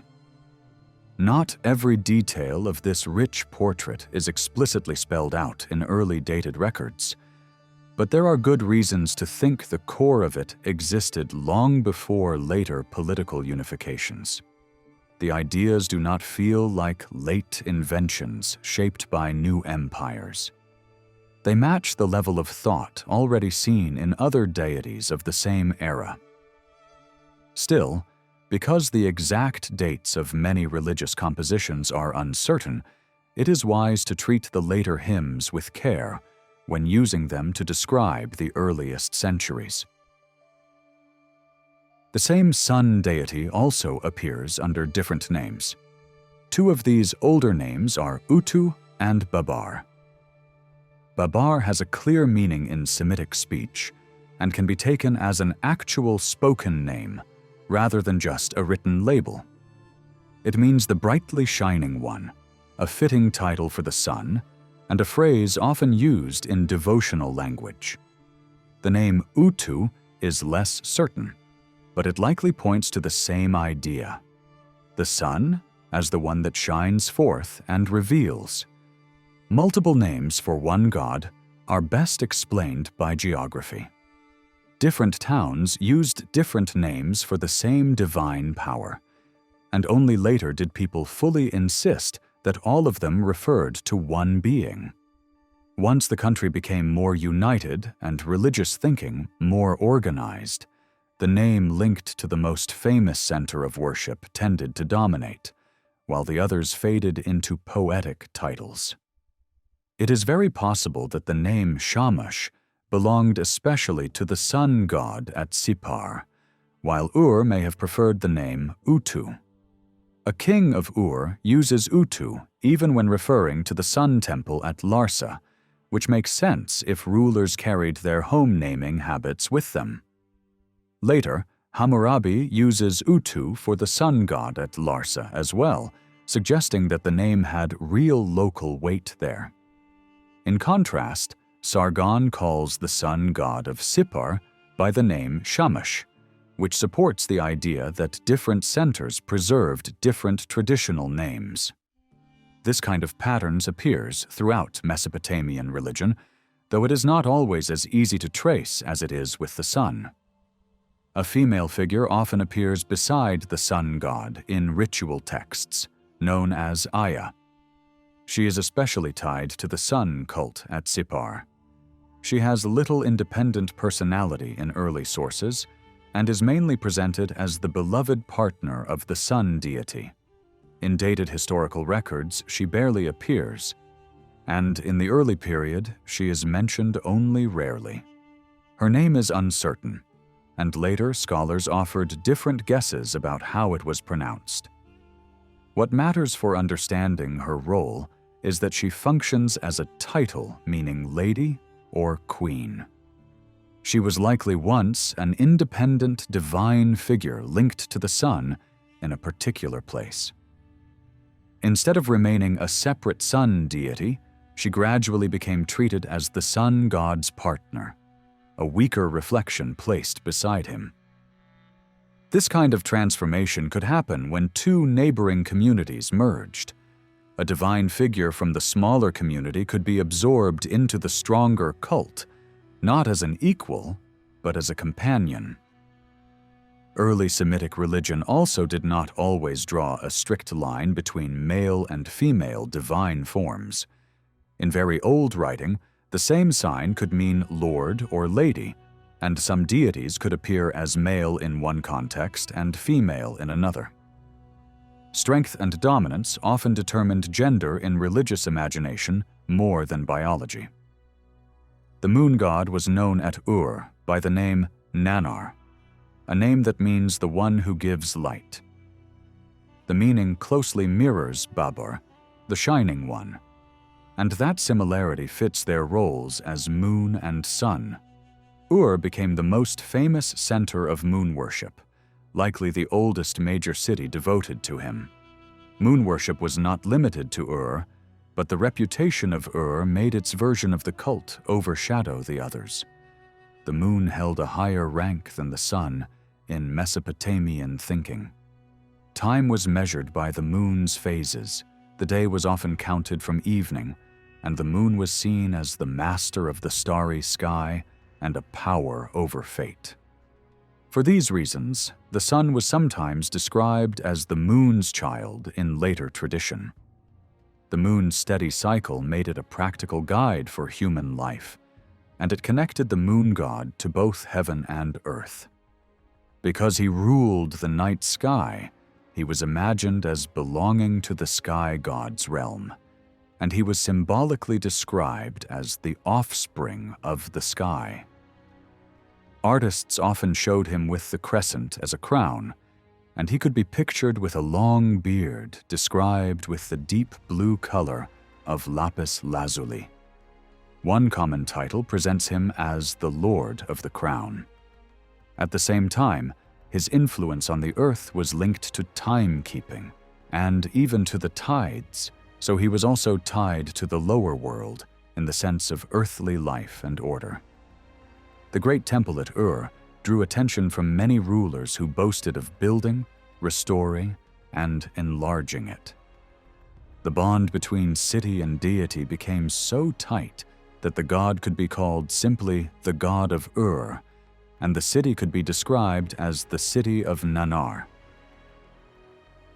Some tried to explain the multiple goddess names by dividing them between Venus as morning star and evening star, but there is little proof that the Mesopotamians split the planet into separate goddesses that sharply.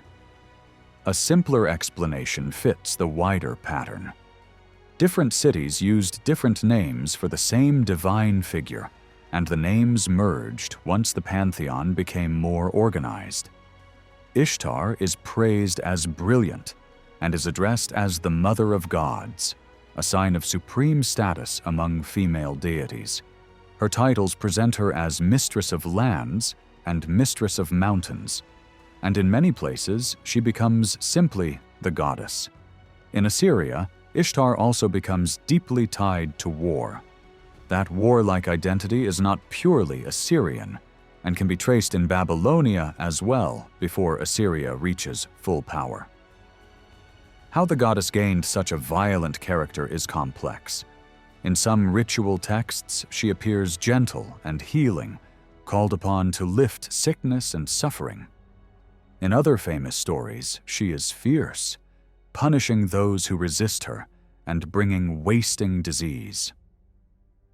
Those older narratives already show that both sides existed early on.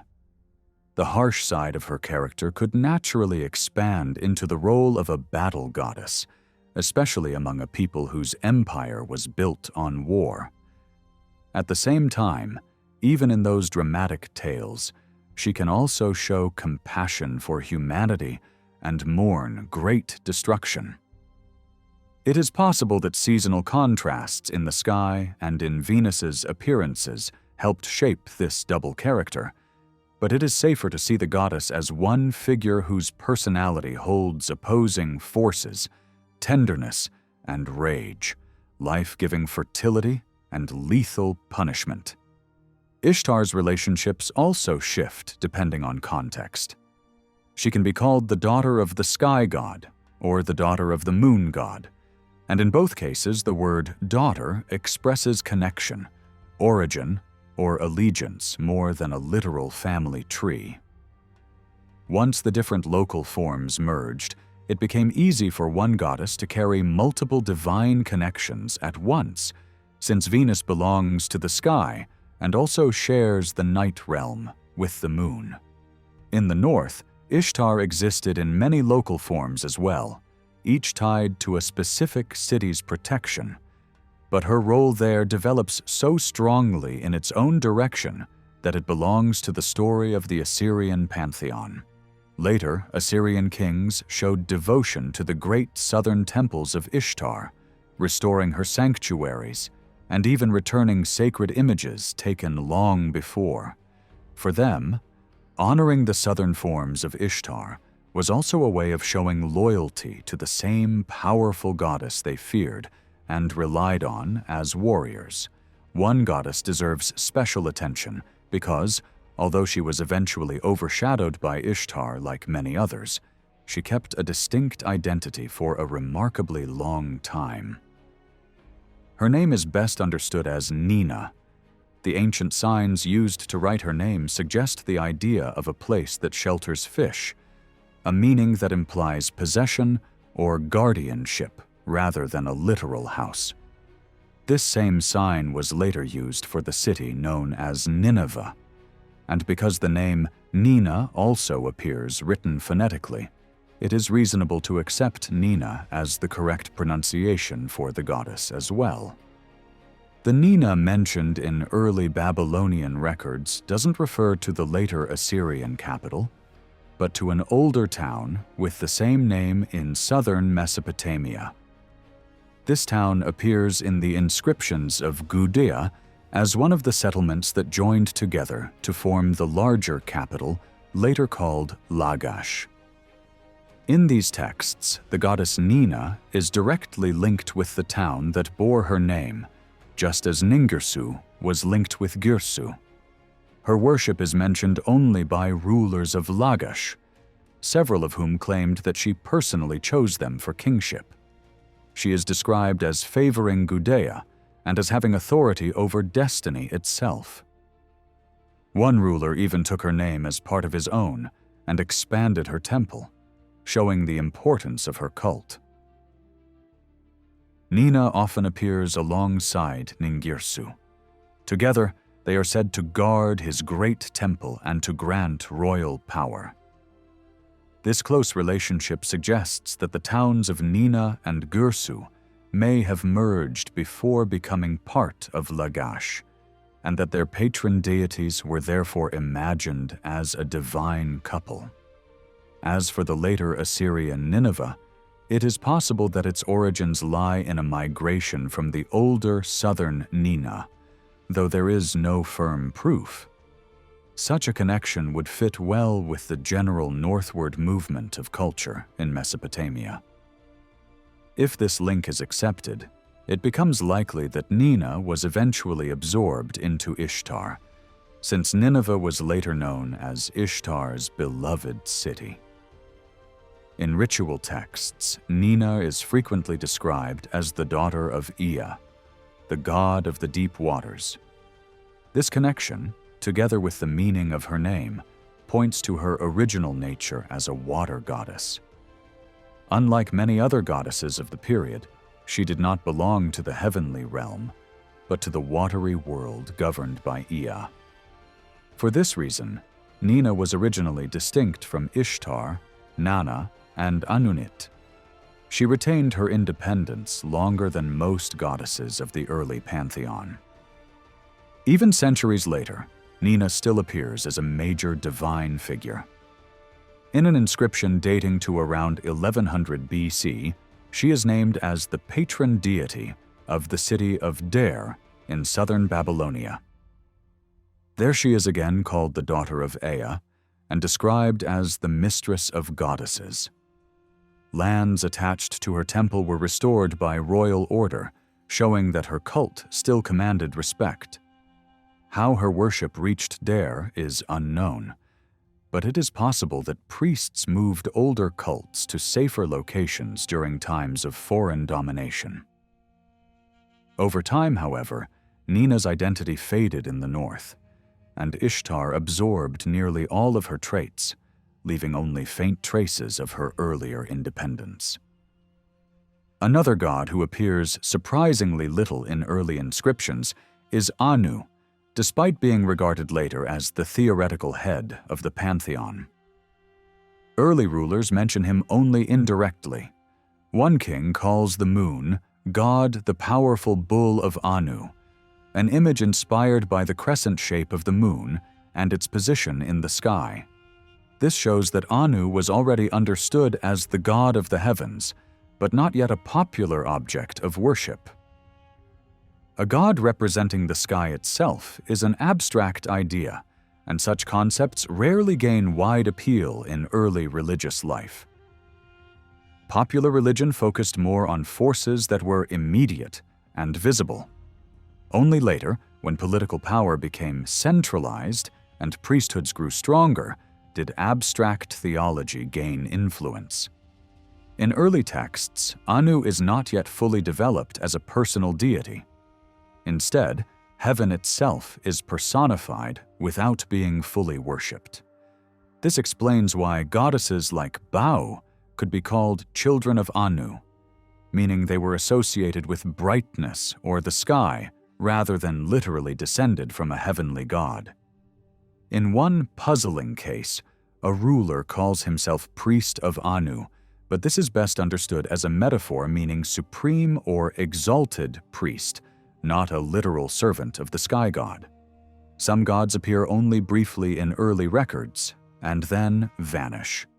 One such figure is Ninsia, mentioned only by Urbau and Gudea. Temples were built for him, and he is credited with granting strength to rulers. He was likely a war god whose role was eventually absorbed by Ningirsu, the dominant deity of Lagash. As Ningirsu's importance grew, lesser war gods lost their independence and disappeared. Another obscure deity is Galalim. Gudea thanks him for royal authority, and an earlier ruler refers to his temple at Lagash. Nothing specific is said about his character, suggesting that he too was a local god with few distinguishing traits. Like many others, he was eventually absorbed into the cult of Ningirsu. This process of absorption is a defining feature of Babylonian religion. Many names that appear to be separate gods turn out to be titles or descriptive labels attached to greater deities. Names beginning with Nin often mean lord or lady, and frequently describe a god's connection to a specific place or function.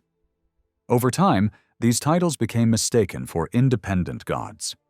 Several warlike deities illustrate this clearly. Ningirsu, Ningish-Zida, Ninshach, and Ninib are closely related figures. Ningish-Zida, whose name refers to a righteous or favorable scepter, is described by Gudea as his personal god and as the one who leads him to battle. Although he appears independent at first, his functions are nearly identical to those of Ningirsu and Ninib. Ninshach, whose name is linked to the wild boar, a symbol of destructive force, is another war god. He is sometimes treated as a servant of higher gods and as a divine messenger.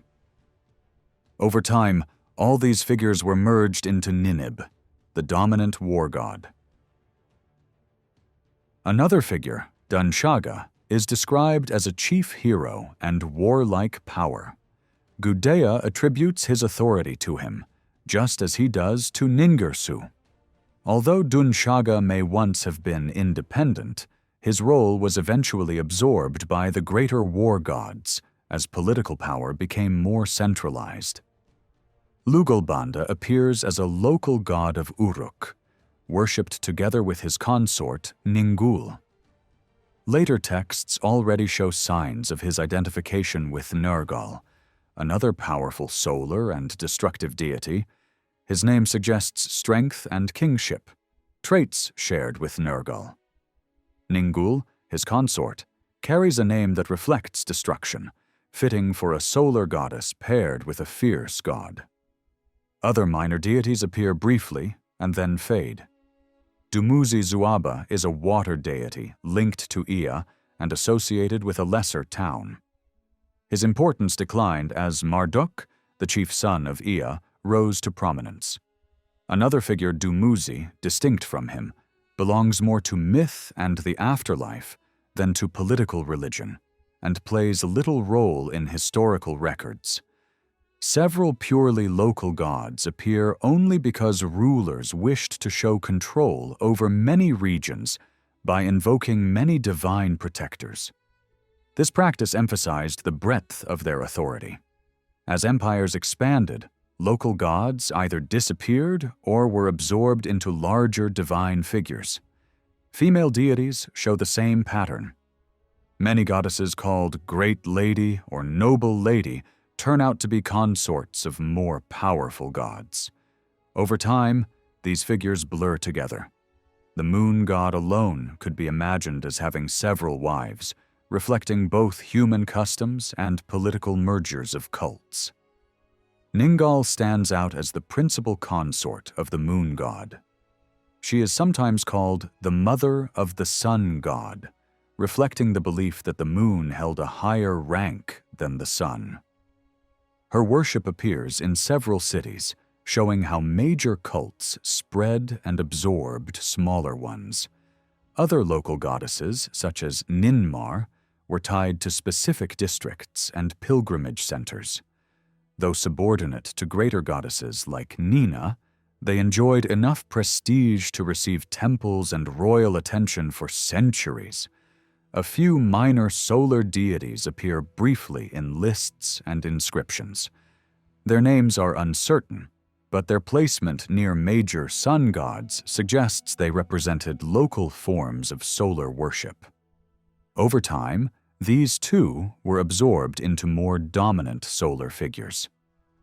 Finally, agricultural goddesses like Nisaba played an important role in ritual texts, even if they appear rarely in historical records.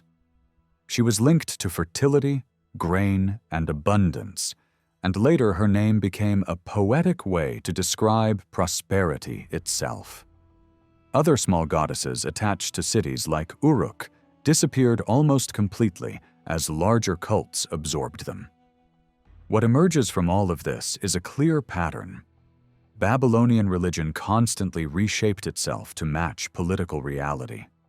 As cities grew, merged, or vanished, their gods did the same. Strong deities absorbed weaker ones. Local gods became titles.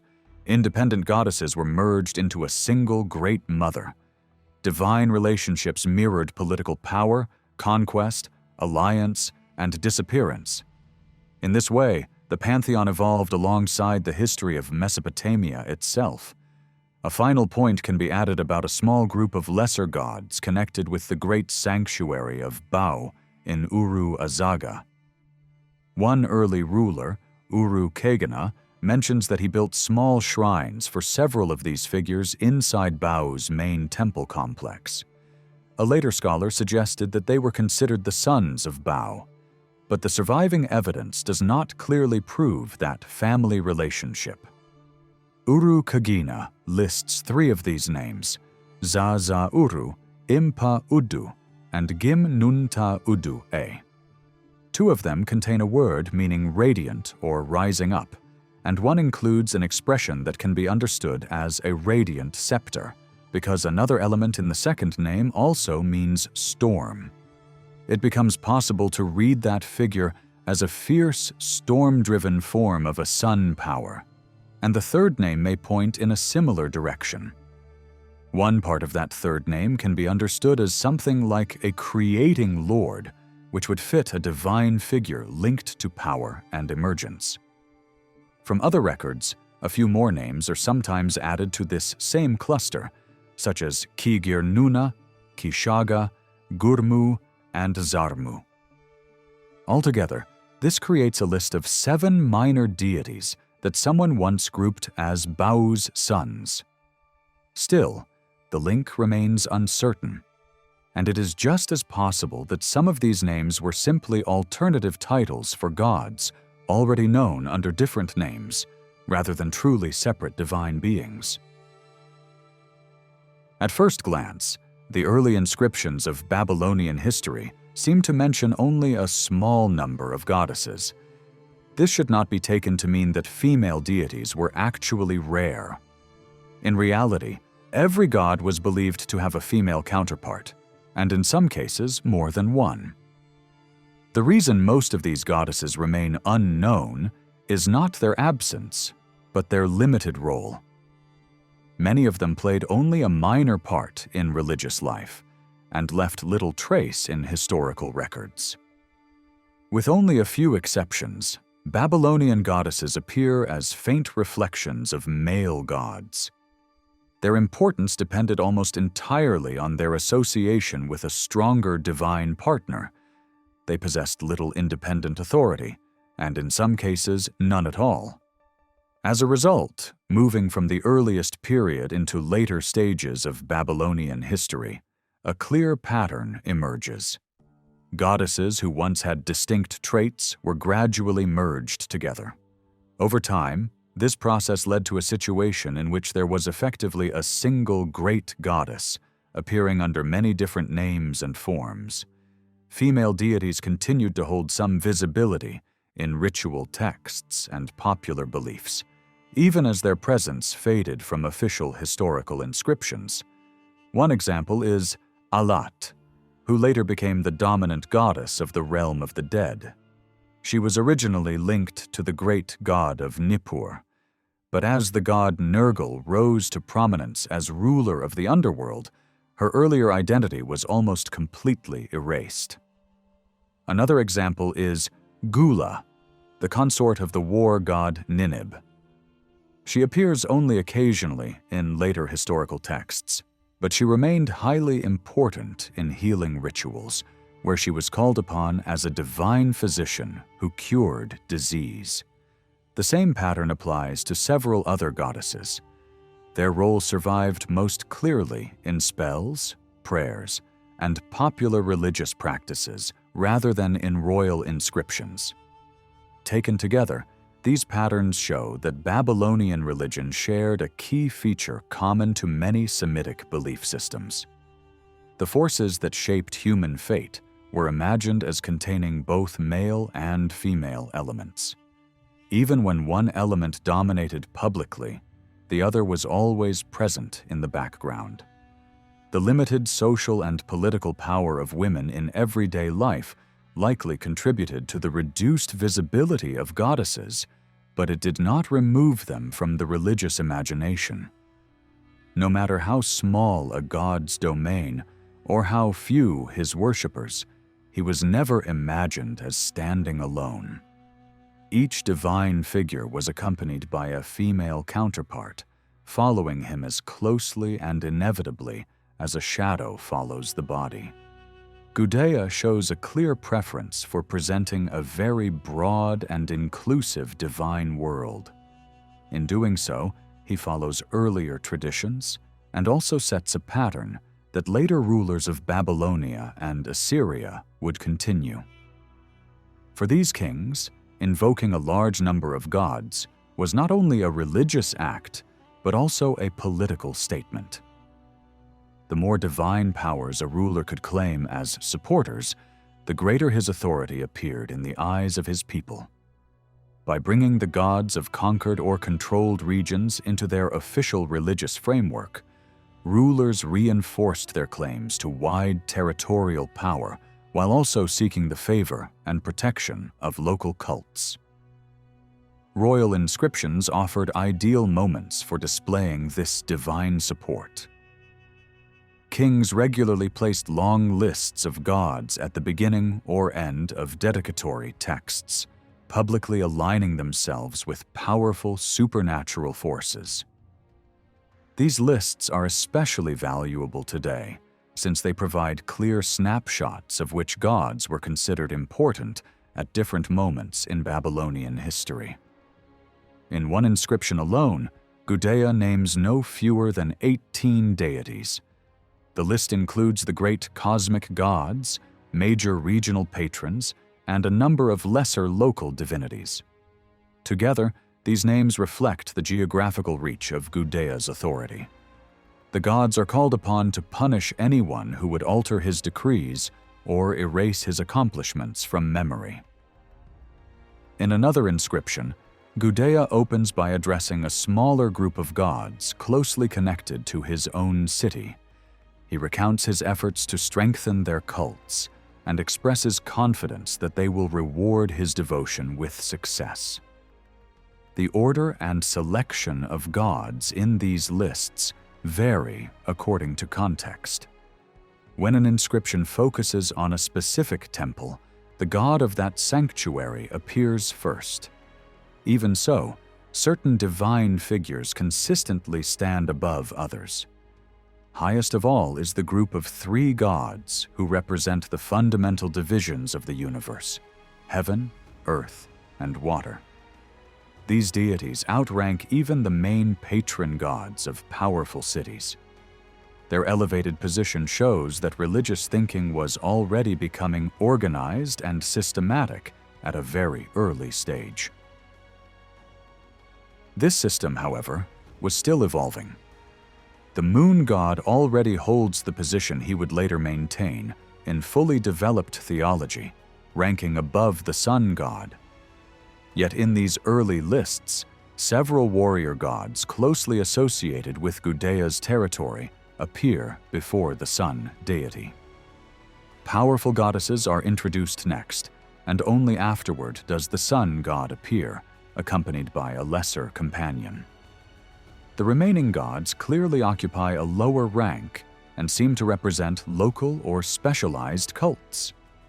From this arrangement, four broad categories of gods can be identified. First are the supreme cosmic deities. Second come the great natural forces represented by celestial and atmospheric gods. Third are the main patron gods of major political centers. Finally, there are the minor local deities tied to smaller communities. The boundary between the last two groups is fluid. As cities rise or fall in political importance, their gods rise or fall with them. Religious hierarchy closely follows political reality. This constant interaction between power and belief is one of the defining features of Babylonian and Assyrian religion.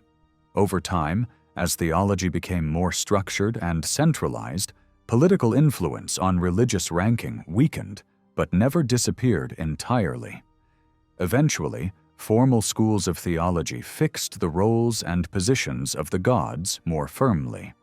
Only rivalry between major empires occasionally caused shifts among the leading deities of different regions. Some scholars have attempted to interpret these divine relationships as family structures, with generations of gods descending from earlier ones. While this idea captures part of the picture, it cannot explain the full complexity of the pantheon. Many gods do not fit neatly into such a model, and later religious traditions show little interest in maintaining strict divine genealogies. A more convincing explanation lies in a combination of theological development and political history. Relationships between gods were expressed using familiar human terms, such as parent, child, or companion, not as literal family bonds, but as metaphors for power, dependence, and hierarchy. When territories were united under a single ruler, their gods were likewise united. Sometimes they were treated as equals, sometimes as superior and subordinate, depending on political realities. These symbolic relationships reflected real shifts in authority rather than biological descent. Any study of Gudea's divine lists must therefore account for local circumstances.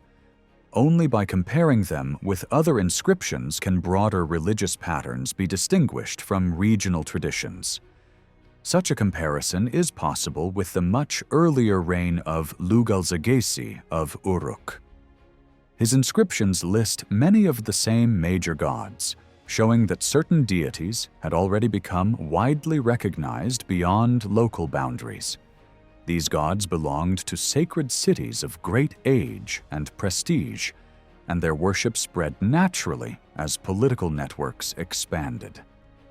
At the same time, Lugal-Zaggisi gives special prominence to a goddess closely tied to his own region, while also including local female deities of lesser importance.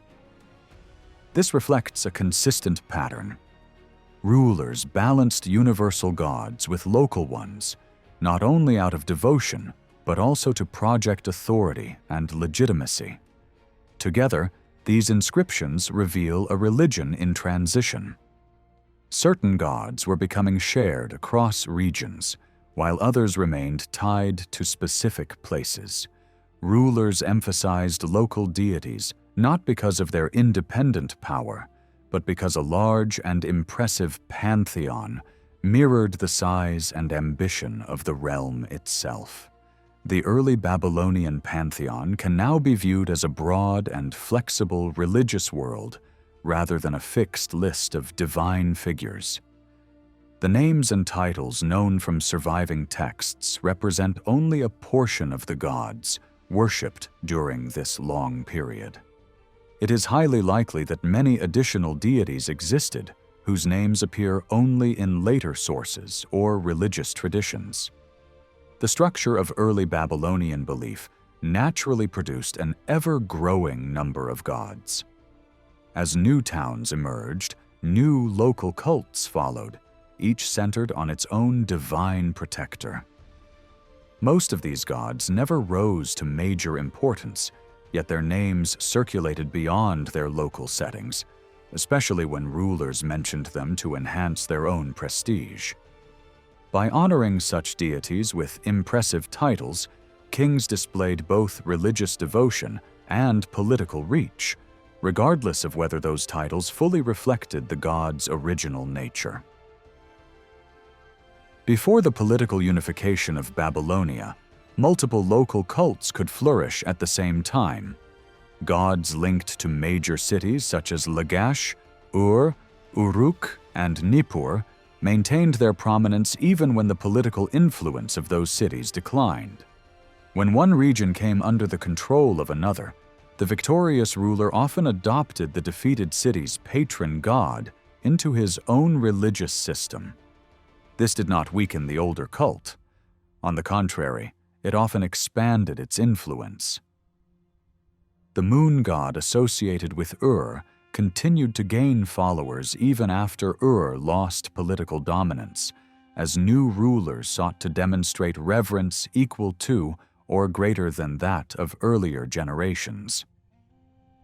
This effect was especially strong when a deity represented a natural force such as the moon or the sun, since such gods were not tied entirely to political power and could remain significant regardless of changing borders.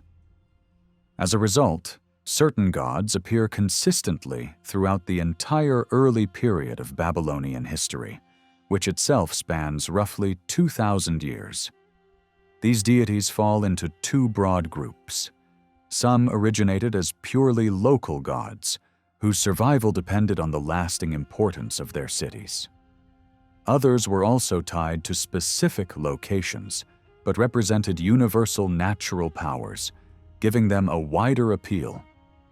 Political change could extend the influence of both groups, gradually weakening their local identity. Whether a god would ultimately lose its local character depended on more than politics alone. True transformation required deeper intellectual work, guided by religious thinkers who reshaped inherited beliefs into broader theological concepts. At the same time, even before the age of Hammurabi, several forces were already reducing the number of gods acknowledged in royal inscriptions. Deities connected to small or declining towns were often absorbed into more powerful gods with similar traits. This was especially true of warrior gods. As dominant military deities gained fame through conquest, lesser warrior figures faded away. Their names and attributes were transferred to stronger gods, and eventually only traces of the older cults remained. A similar process occurred with solar and lunar worship. Early distinctions between different aspects of the sun or moon gradually disappeared as worship concentrated around major centers. Formerly distinct names became interchangeable titles rather than separate divine beings. By the end of this early period, all the essential foundations of Babylonian religion were already in place.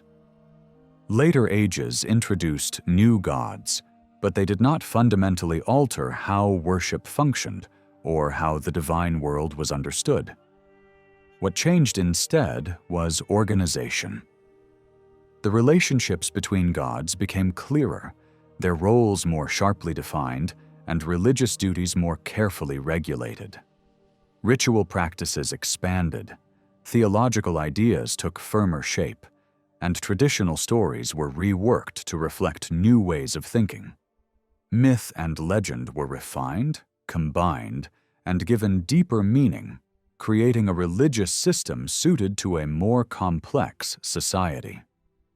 This theological flowering is closely tied to the political unification achieved under Hammurabi. When the states of the Euphrates Valley were brought under a single authority, the city of Babylon rose above all others, and with it rose its patron god, Marduk. Babylon had not been an ancient center like Ur or Nippur, and its god had played no visible role in earlier inscriptions. Marduk first appears clearly in the records of Hammurabi, already identified as the god of Babylon. Hammurabi credited his victories and prosperity to Marduk alone, calling himself the god's favored servant. Even when honoring other gods at their traditional sanctuaries, the king consistently linked them with Marduk. Unlike earlier rulers, Hammurabi no longer felt the need to invoke a long list of gods when addressing his city's patron. Marduk alone was sufficient. This did not mean that other gods ceased to be worshipped. Hammurabi continued to honor older religious centers and restored temples outside Babylon, following established tradition. Yet Babylon remained the heart of his devotion, and Marduk its supreme protector. The king's language suggests that Marduk overshadowed all other divine figures in importance. Over time, Marduk assumed the role once held by the ancient god of Nippur, becoming the leading figure of the entire pantheon. Titles once reserved for older gods were transferred to him, symbolizing a shift in religious authority. Eventually, earlier supreme gods faded into the background, surviving mainly as traditional names within formal groupings. Nabu was also praised as a god who makes fields flourish. He is credited with helping grain sprout and with opening underground waters so farmland can be irrigated. He fills storehouses with harvest, and when his favor is lost, hunger and hardship follow. Some have tried to explain these traits by calling him a sun god, but the same features can just as easily come from a water-based identity, since water and fertility were inseparable in the farming life of the region. In any case, there is no strong reason to think Nabu is the result of two separate gods being fused together. A later theoretical linking of Nabu with another god belongs to a different discussion. One striking detail is that Hammurabi and his earliest successors do not mention Nabu, even though enough inscriptions survive that this silence seems intentional. Their main goal was to secure Marduk's supremacy. Other gods could exist beside him as long as they posed no threat. But Borsippa was very close to Babylon, and its god could have become a rival. That made Nabu politically sensitive. The solution appears to have been a deliberate attempt to push Nabu out of the spotlight and replace his position with Marduk's influence, even within Borsippa itself. This is where the building of a Marduk sanctuary in Borsippa becomes meaningful. It was more than construction. It was a statement that Borsippa was now treated like part of Babylon, and that Marduk should be seen as the leading divine presence there too. Language used in royal inscriptions strengthens this impression, presenting Marduk as lord of both Babylon's great temple and Borsippa's sacred house, and describing Borsippa as if it were Marduk's beloved city. If the suppression was truly attempted, it did not last. Nabu had already won strong popular loyalty. His cult returned, but in a carefully controlled form. Instead of standing as an equal, he was placed beneath Marduk, reshaped within official theology as Marduk's son. This arrangement allowed Nabu to be honored without challenging Babylon's divine hierarchy. The New Year festival became the most visible stage for this relationship. Nabu shared in the glory of the celebration centered on Marduk, and the bond between Babylon and Borsippa was acted out through ritual movement. Nabu's statue was carried in solemn procession from Borsippa across the river and through Babylon's main ceremonial street to Marduk's temple. And then the great god was symbolically shown, escorting his son part of the way back. This was religion used as a public image of unity. The father and son gods mirrored the union of the two cities. Over time, their great sanctuaries became the most cherished holy places of the land, honored by Babylonians and Assyrians alike. Northern kings competed with southern ones in restoring and enlarging the temples tied to Marduk and Nabu, because controlling Babylonia also meant honoring its sacred heart.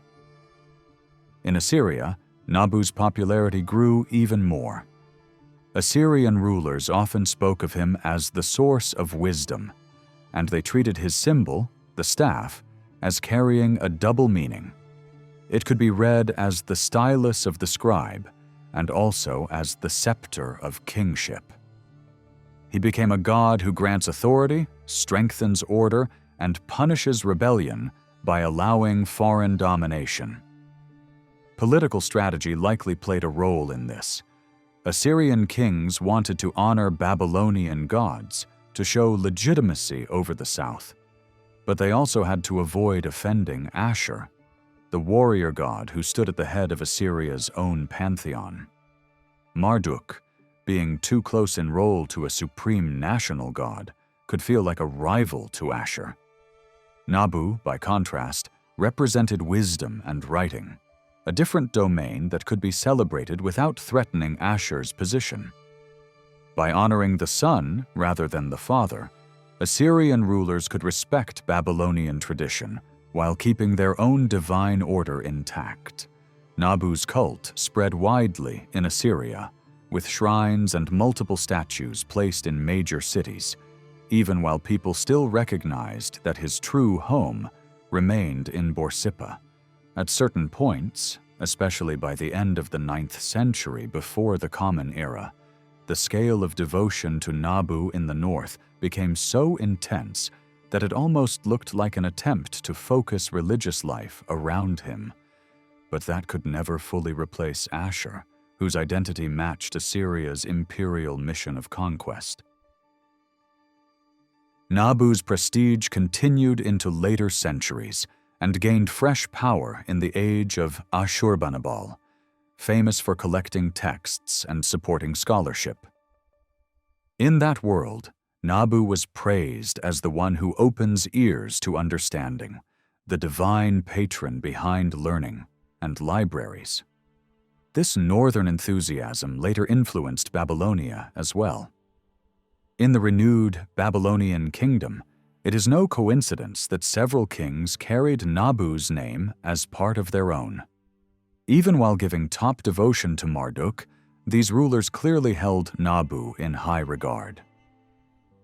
From the 8th century onward, Nabu is sometimes even mentioned before Marduk in royal formulas, official letters, and scholarly reports. This ordering likely reflects Nabu's role as the god of writing and knowledge. In later Babylonian royal praise, however, emphasis often shifted toward his power as a giver of sovereignty, the one who hands the scepter to kings, supports the world, and oversees rule. His name means something like herald or proclaimer, but what exactly he proclaims is left uncertain. Sometimes he appears as the messenger of the gods, carrying announcements from higher powers. That messenger identity could be ancient, and it fits the way his cult blended wisdom, writing, and authority. There is also a hint that his worship reached far beyond Mesopotamia, suggested by the survival of his name in Western Semitic lands, where it appears attached to a famous mountain tradition. Like other major gods, Nabu was given a consort, and her name was Tashmitum. This goddess appears relatively late and seems to have a more artificial origin than many older divine figures. Her name expresses the idea of revelation. Nabu is a god who reveals knowledge, writing, and the art of rule. So revelation suited him perfectly. The simplest explanation is that revelation was first an important title or quality linked to Nabu, and then gradually treated as a separate feminine figure, turning a concept into a goddess. Such personification happened often in ancient religions, especially when poetic language was taken literally over time. The habit of pairing each god with a reflected companion also supported this development, since a powerful male deity was expected to have a female counterpart. In this case, the new goddess remained extremely dependent. Tashmitum is almost never mentioned without Nabu. Unlike other consorts who sometimes appear with their own shrines or independent references, her identity stays tightly bound to his, and she has no clear story or distinct powers apart from what belongs to Nabu himself. That shadow-like character is underlined by the fact that later, Babylonian rulers sometimes used other generic titles for Nabu's companion rather than Tashmitum, showing that the name never fully rooted itself in popular tradition. Ea's place in Babylonian religion grew dramatically as theology became more organized. Even in early times, there were already signs of thinkers trying to bring order to the crowded divine world, and a society with writing, architecture, and long-distance trade naturally produced deeper reflection about divine roles. Priests were also scribes, and scribes did more than copy texts, they shaped them. Once stories and traditions were written down, they invited interpretation. Each generation reread old words through the lens of new realities, and religious writing slowly transformed as new political and cultural conditions demanded new meaning. This long process cannot be traced perfectly with surviving material, but its results can be seen clearly. The Age of Hammurabi marked a turning point because political unity changed everything. Babylon became the supreme city, and Marduk became the supreme god. That shift forced a massive reworking of older traditions. The relationships between gods had to be reorganized. Older stories had to be retold in a way that fit the new order, and worship had to highlight Babylon's divine supremacy. This was not only a political change, it was an intellectual one, carried out by scholars and priests who reshaped inherited religion into a structured system. In that restructuring, Ea rose to a new level. Earlier royal inscriptions mention him less often, but silence does not mean neglect. Ea was tied to the deep southern origins of Babylonian culture, and to memories older than any single city's power. Even if Eridu no longer mattered politically, reverence for Ea likely remained strong. In the new intellectual climate, Ea was restored and expanded into a universal figure. After the unification of the land, he became one of the most honored gods, and in religious literature, his role is sometimes even more central than Marduk's. As the great water god, Ea was seen as the source of wisdom, fertility, and abundance.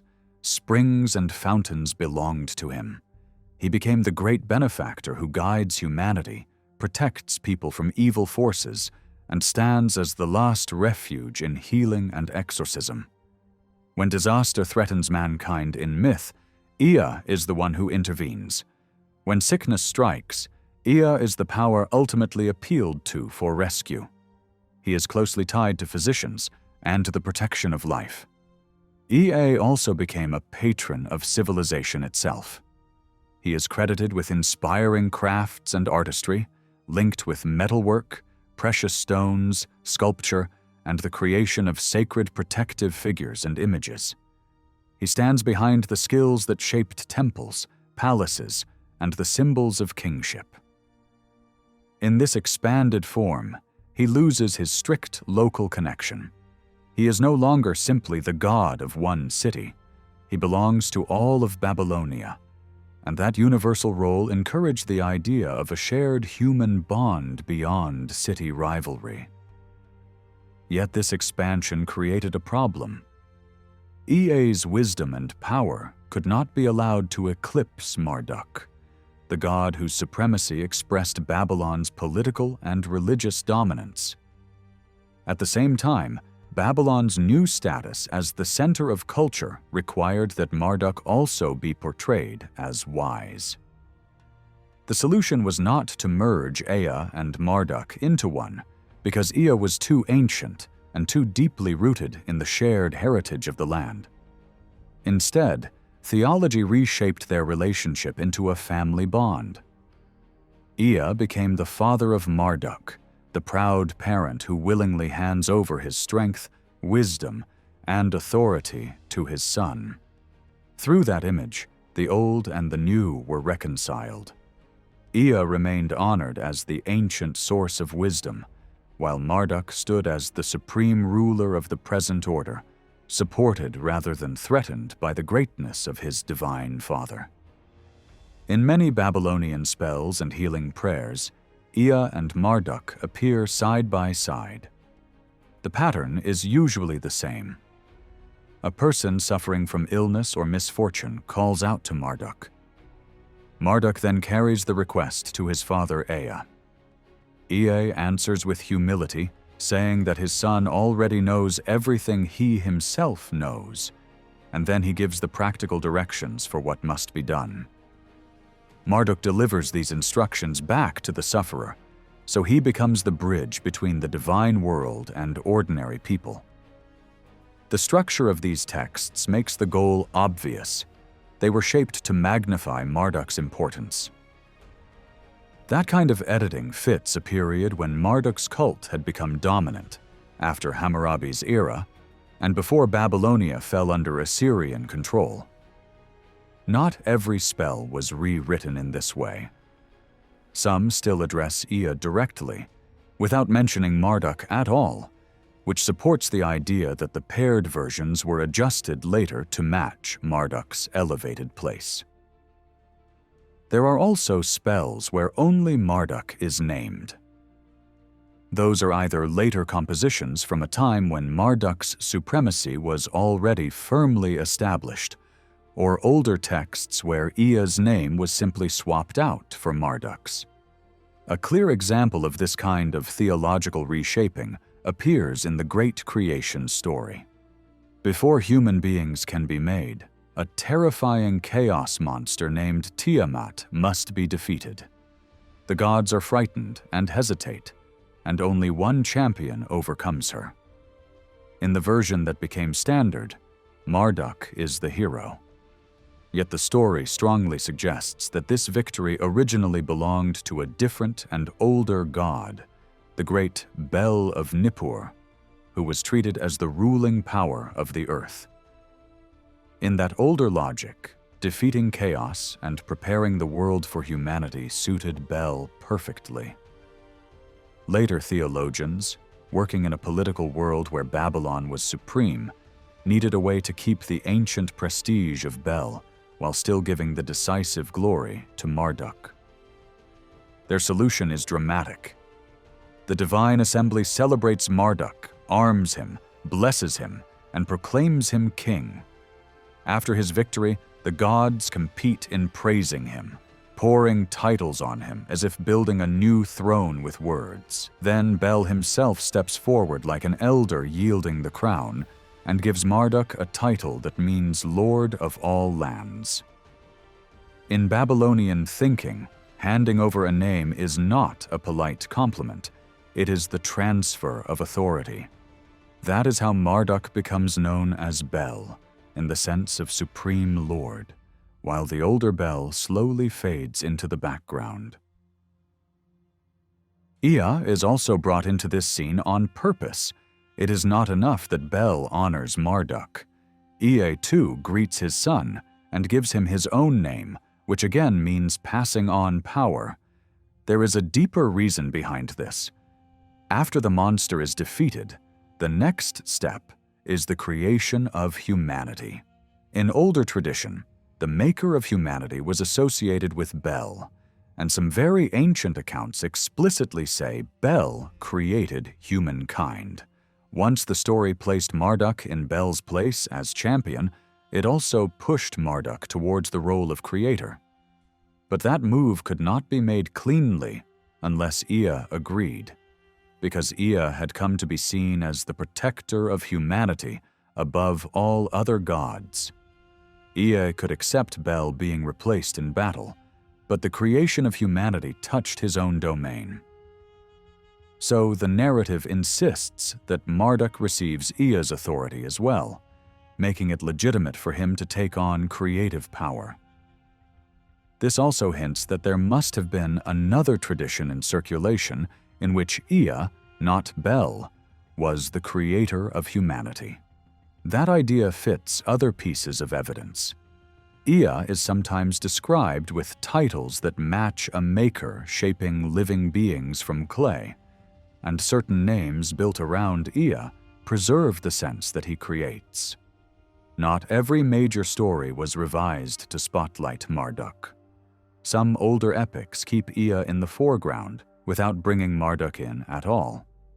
In the flood narrative, Ea stands as the key savior figure, protecting humanity from being wiped out and calming the anger of Bel afterward. The absence of Marduk in such a famous story shows how uneven the process of rewriting could be. Some traditions were reshaped to fit the new divine order, while others continued to circulate in forms that preserved older patterns. Ea's consort also appears at times, even if she is not a major focus in public worship. Her name is Damkina. Kings after Hammurabi sometimes invoke Ea, together with Damkina, describing them as dwelling in the vast cosmic waters that surround the world and asking them to grant long life. Because Damkina appears in very old literary traditions, she belongs to the religious world of the Hammurabi age as well. Her name can be understood as a title meaning Lady of the Earth, which creates a deliberate pairing. Ea represents the deep waters, Damkina represents the earth, and their son Marduk fits the theory as a force who shapes the world out of these complementary powers. This kind of symbolic natural philosophy lasted for a long time. Even writers outside Mesopotamia preserved the idea that Ea and Damkina had a son who is identified with Marduk under the name Bel. The survival of the tradition shows that Damkina remained important in myth, even if she did not occupy a large place in everyday devotion. In magical texts, she often stands beside Ea, and some hymns even imagine Ea, Damkina, and Marduk traveling together across the cosmic waters in a sacred boat, a scene that shows how older myths were gradually turned into symbols. Hammurabi also maintained strong loyalty to the ancient sun god Shamash. He invested energy in improving Sippar, a city sacred to Shamash, and he enlarged the sun god's great temple at Larsa as well. Later rulers continued this pattern. Some invoked Shamash with powerful martial titles, and foreign dynasties restored Shamash's sanctuaries, which helped keep sun worship strong across Babylonia and Assyria. In Assyria, Shamash rose very high in the divine hierarchy, coming right after the two chief Assyrian gods. Northern kings built temples for him, and later Babylonian rulers kept competing in honoring the two oldest sun sanctuaries at Sippar and Larsa. There may have been another reason why Shamash stayed so prominent. Marduk himself carried an older solar background, so honoring Shamash could also feel like honoring a god with close affinity to Babylon's patron. A goddess called Inanna also appears in Hammurabi's records. He speaks of restoring her temple at a town near Sippar, and he is careful to tie her to that specific place because her name had become a very general title meaning lady or great lady. The local label suggests she belonged to the religious life of that town as a leading goddess, likely linked in some way to a local male patron deity. For Hammurabi, her greatness fills heaven and earth, and when he says she placed the reins of government in his hands, it functions as divine approval of authority rather than the claim that she personally granted his power. The restoration of her temple comes after Babylon's rise, so it reads as part of a wider policy of strengthening important sanctuaries throughout the kingdom. The shifting meaning of the title. Bel reveals how theology and politics intertwined. In one hymn, used in the royal world of Hammurabi's age, a list of chief gods begins with Bel and then continues with other major deities. A reader might expect Marduk to stand first, but the hymn likely comes from an older ritual tradition where Bel of Nippur was still the top figure. Hammurabi could use such a hymn while mentally treating Bel as a title for Marduk, because by his time Bel was beginning to function as a name of supreme lordship, increasingly attached to Marduk. Yet the older Bel did not vanish. In some contexts, especially when Bel is placed beside Anu, it clearly means the ancient Bel of Nippur. Foreign dynasties, less emotionally tied to Marduk, often favored the old Bel and worked to restore Nippur's importance. As a result, the same word could point to two realities. Sometimes it meant the ancient earth god, and sometimes it meant Marduk carrying Bel's lordly title. Even under Assyrian rule, this double usage continued. In the Neo-Babylonian age, the title tends to settle more firmly on Marduk alone. One major reason the older Bel survived is the theological doctrine of the triad. Anu represents the heavens, Bel represents the earth, and Ea represents the deep waters. Together they cover the whole cosmos. Invoking them became a formal way of naming the total divine realm. This doctrine reflects scholarly system building rather than popular instinct, because it requires a structured view of nature and divine domains. It seems to have existed very early, but it did not always function as a daily living focus of devotion. Some royal formulas speak more about Anu and Bel as a basic pair that covers everything above and below, and only later do texts consistently present the full triad as a fixed formula. Over time, rulers in Babylonia and Assyria used the triad in official curses and ceremonial phrases, almost like an inherited constitutional language of religion. The triad is treated with respect, but the tone often feels more traditional and formal than personal. People and kings felt closer to gods like Marduk, Ashur, Sin, or Shamash, who were tied directly to state life, war, justice, and daily cult. The triad stands slightly apart, like a theological frame around the rest. The same kind of drift from specific to general can be seen with the name Belit, meaning lady. One might expect that when Bel's title moved to Marduk, Belit would automatically become Marduk's consort. But in the Hammurabi age, Belit is still the wife of the old Bel of Nippur. Later, especially in Assyria, the term begins to widen. It can be used as a respectful title for the consort of the chief god of a pantheon. And because Ashur was supreme in Assyria, the Assyrian royal language sometimes calls the partner of Ashur by the title Belit.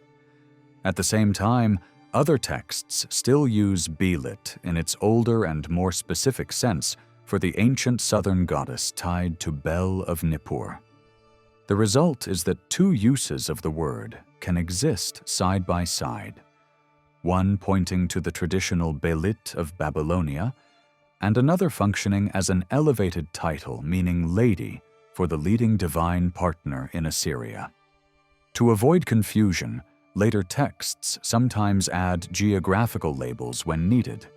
The title can also be applied to the great goddess Ishtar in Assyria, not as her personal name in the strict sense, but as an honor that matches her high rank. In royal inscriptions, Ishtar can be addressed directly with Belit-style titles that present her as the Lady of Lands, fitting her power and prestige in the Assyrian religious world.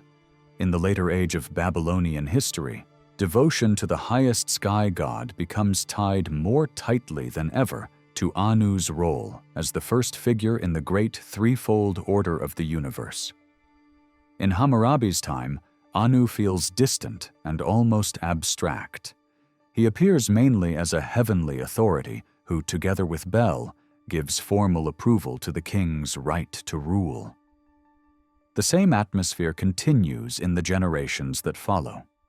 A good example comes from Agum-Kakrimi, a Kassite ruler, who begins a long royal record by listing the gods whose protection he claims. He places first his own people's war god, Shukamuna, later treated by Babylonian scholars as similar to Nergal. After that, he names Anu, Bel, and Ea as a single unit, then brings in Marduk, and then names another group of major gods such as Sin, Shamash, and Ishtar. The story he tells focuses on recovering the stolen statues of Marduk and Sarpanitum and restoring their sacred places in Babylon. Yet, when he ends his inscription, he turns again to the cosmic pattern behind everything. He asks Anu and a female partner named Anatum to bless him from the heights, asks Bel and Belit to settle his fate on earth, and asks Ea and Damkina of the deep waters to grant him a long life. The structure is clear. Heaven, earth, and the deep are treated as three great domains, and each domain has its divine pair. The presence of Anatum is especially revealing. Her name is simply the feminine form built from Anu, created to match the widespread belief that every god should have a companion. This gives Anu a more familiar, almost human outline, as though he too must have a household like other gods. But this goddess does not last. After Agum-Kakrimi, Anatum disappears from later royal records. That suggests she was a product of learned theology rather than a figure rooted in popular devotion, a name made to fit a system rather than one that captured the imagination of worshippers. In Assyria, Anu is mentioned more often than in Babylonian royal texts, and sometimes the emphasis on the triad is softer. Even so, Anu rarely stands alone. He is usually paired with another god. A striking example comes from Tiglath-Pileser, who restores an old sanctuary dedicated jointly to Anu and Raman. Temples shared by two gods were not common, and the pairing looks deliberate. Raman is the storm and thunder power of the heavens, so he naturally belongs near a god of the sky. Later religious thinking even described Raman as Anu's son, yet the evidence suggests the older sanctuary may originally have been Raman's alone, and that the later king added Anu to it. In his account, he constantly speaks of the two together, as if they formed a single authority. It can even feel as though Raman is treated as Anu's active face, the sky god showing himself through thunder and storm. This impression grows stronger when, at the end of the inscription, the curses fall mainly on Raman, who is asked to strike offenders with famine, disaster, and death.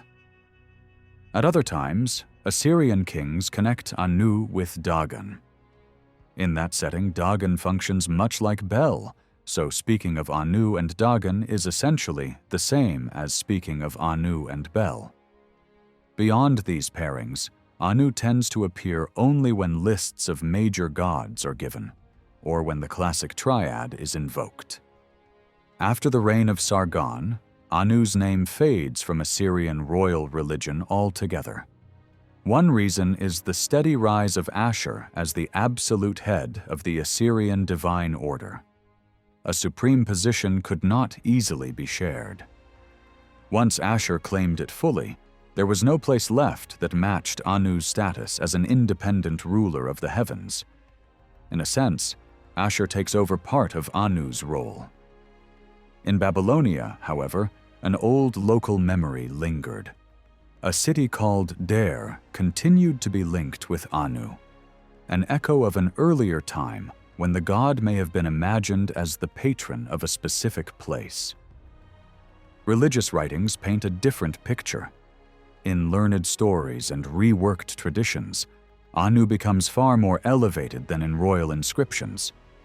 He is no longer only the sky itself, but an abstract source from which heaven and earth flow.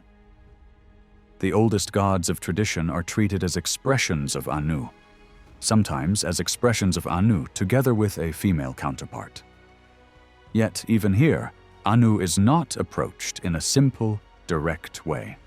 He is portrayed as a god for the gods. Messages reach him through divine messengers who report what is happening. When Ishtar is offended, she appeals to Anu as her father. When other gods panic, they seek refuge with him. He is surrounded by powerful spirits and armed with a weapon that nothing can resist. He rules from above, distant but absolute. After Anu, attention turns to Raman, a god whose place in the divine world does not depend on connection with Marduk. His name is complicated. The sign used to write it identifies him as the power of storm and wind, and in Assyria, the common name was Raman, meaning the thunderer. But that may have started as a title rather than the earliest name. Other readings are known, including Adad, which appears in older diplomatic texts and connects naturally with the famous storm god Hadad of Syria. Another proposed ancient form is Imeru, and a shorter form, Mer, appears in personal names. The evidence is not strong enough to settle the question with certainty. What can be said with confidence is that Raman became the normal name in Assyria, while Adad shows up as an alternative tradition, almost like a foreign equivalent. Raman appears early in a hymn, where he stands beside Shamash, the sun god. That pairing is important. In later copies and later worship, Shamash and Raman are often linked, suggesting that the connection was meaningful, not accidental. Still, Raman does not become prominent in Babylonian royal records until after Hammurabi's time. Hammurabi's successor dedicates a fort to Raman and calls him a helper, but the next major king, Agum-Kakrimi, does not mention him at all. Under the Kassite dynasty, however, Raman rises. Several kings take his name as part of their own royal names, and one record even places a second triad of natural powers directly after the great cosmic triad. In that second group appear Sin, Shamash, and Raman, and only afterward comes Marduk. In the same material, Raman is again paired with Shamash, and together they are called Lords of Justice, a title normally associated with the sun god. Later, Nebuchadnezzar I treats Raman as a fierce battle god who supports the king alongside Ishtar. He also calls him Master of Rain, Storms, and the underground waters that feed the land, and he invokes Raman's curse against anyone who attacks the king's decrees or damages his monuments. Even while acknowledging Marduk's supremacy, this king shows a strong leaning toward Raman, perhaps partly as political balance after the fall of the Kassites. To understand Raman's core character, Assyria gives the clearest picture. In the north, his worship is extremely old. Early Assyrian kings already carried his name, showing that the cult was established long before the empire reached its later height. Because the storm god is widespread from Assyria to Syria and Palestine, some have argued that the cult came from the west. Yet the depth of the Assyrian tradition makes it more convincing to see the cult as native to Assyria, shaped in a world where storm and thunder were dominant forces in the imagination of people living with harsh weather and constant warfare. The center of the cult may have been the city of Ashur itself. In Assyrian belief, he is first and foremost the power of thunder and lightning. He is even known by a name meaning lightning, as if the flash in the sky is his true signature.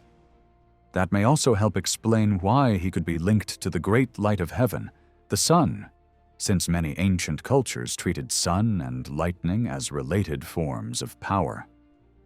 Storms bring two opposite gifts. Floods can ruin fields, but they also renew the soil and make it fertile. Because of this, Raman can be praised as the one who fills wells and waters fields, the one who brings life through rain. Yet the darker side is emphasized far more strongly. Rain and flood can turn farmland into disaster, and the storm god's anger is blamed when crops fail and hunger spreads. Even the sign connected with him can carry the sense of distress.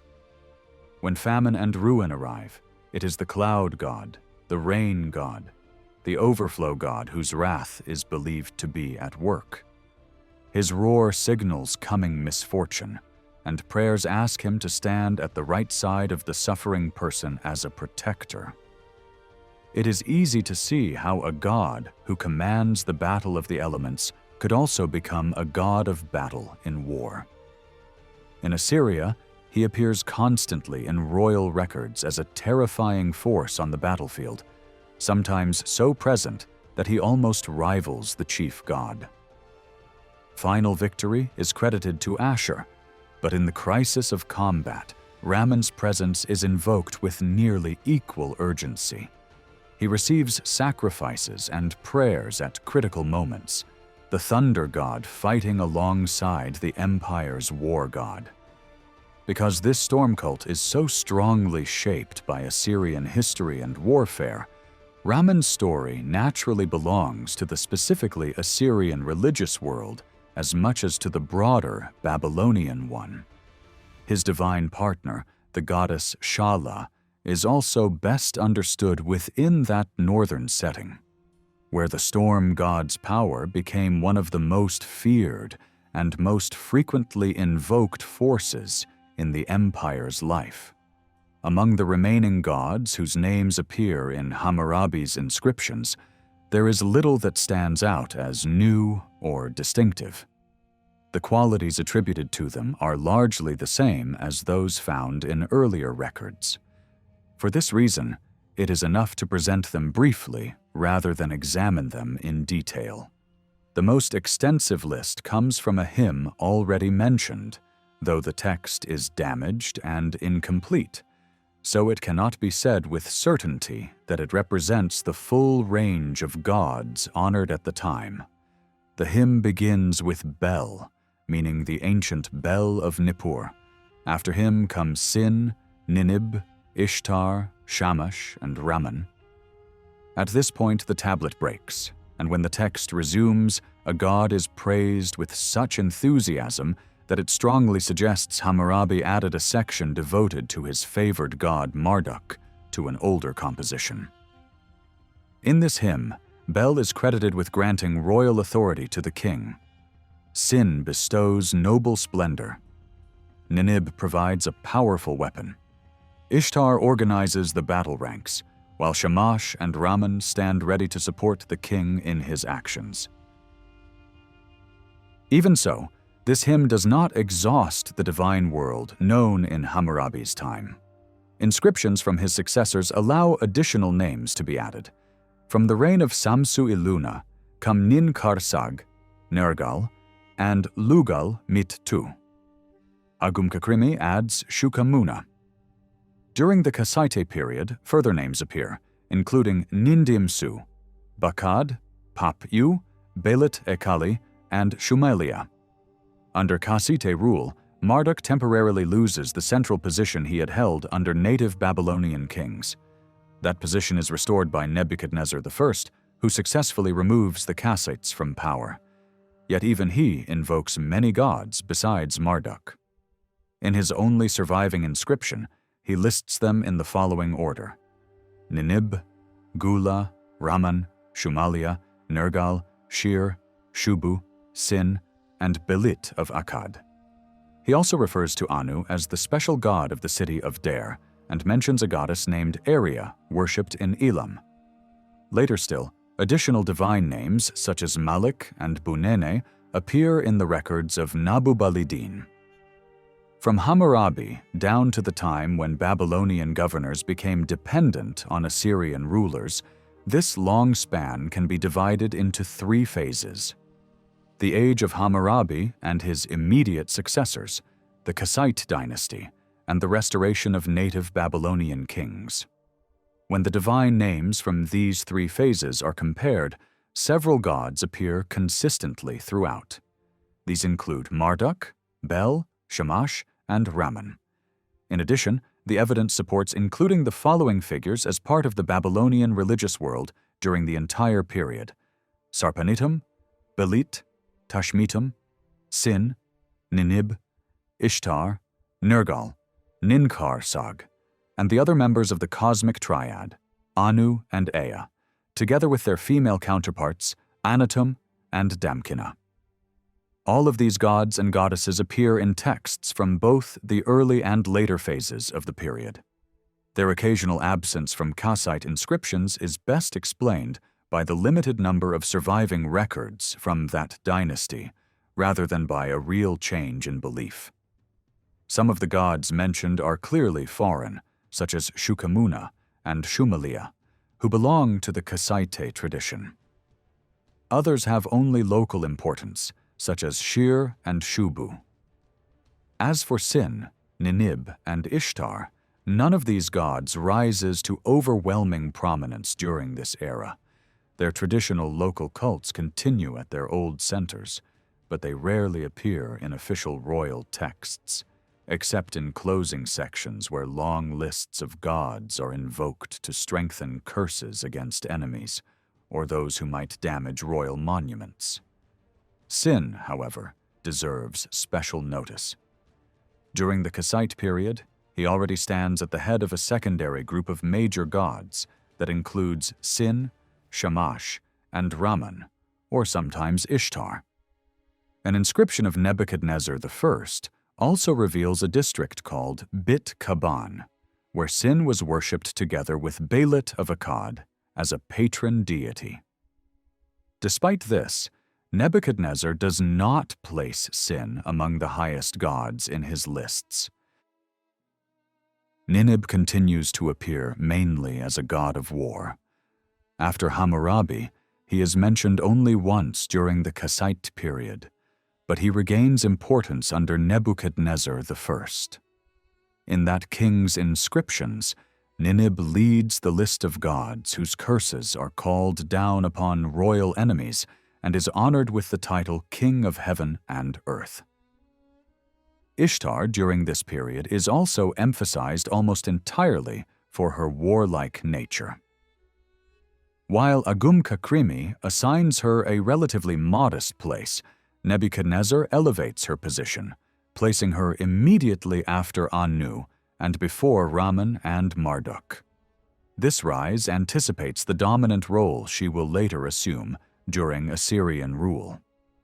The cult of Nergal remains largely in the background throughout this time.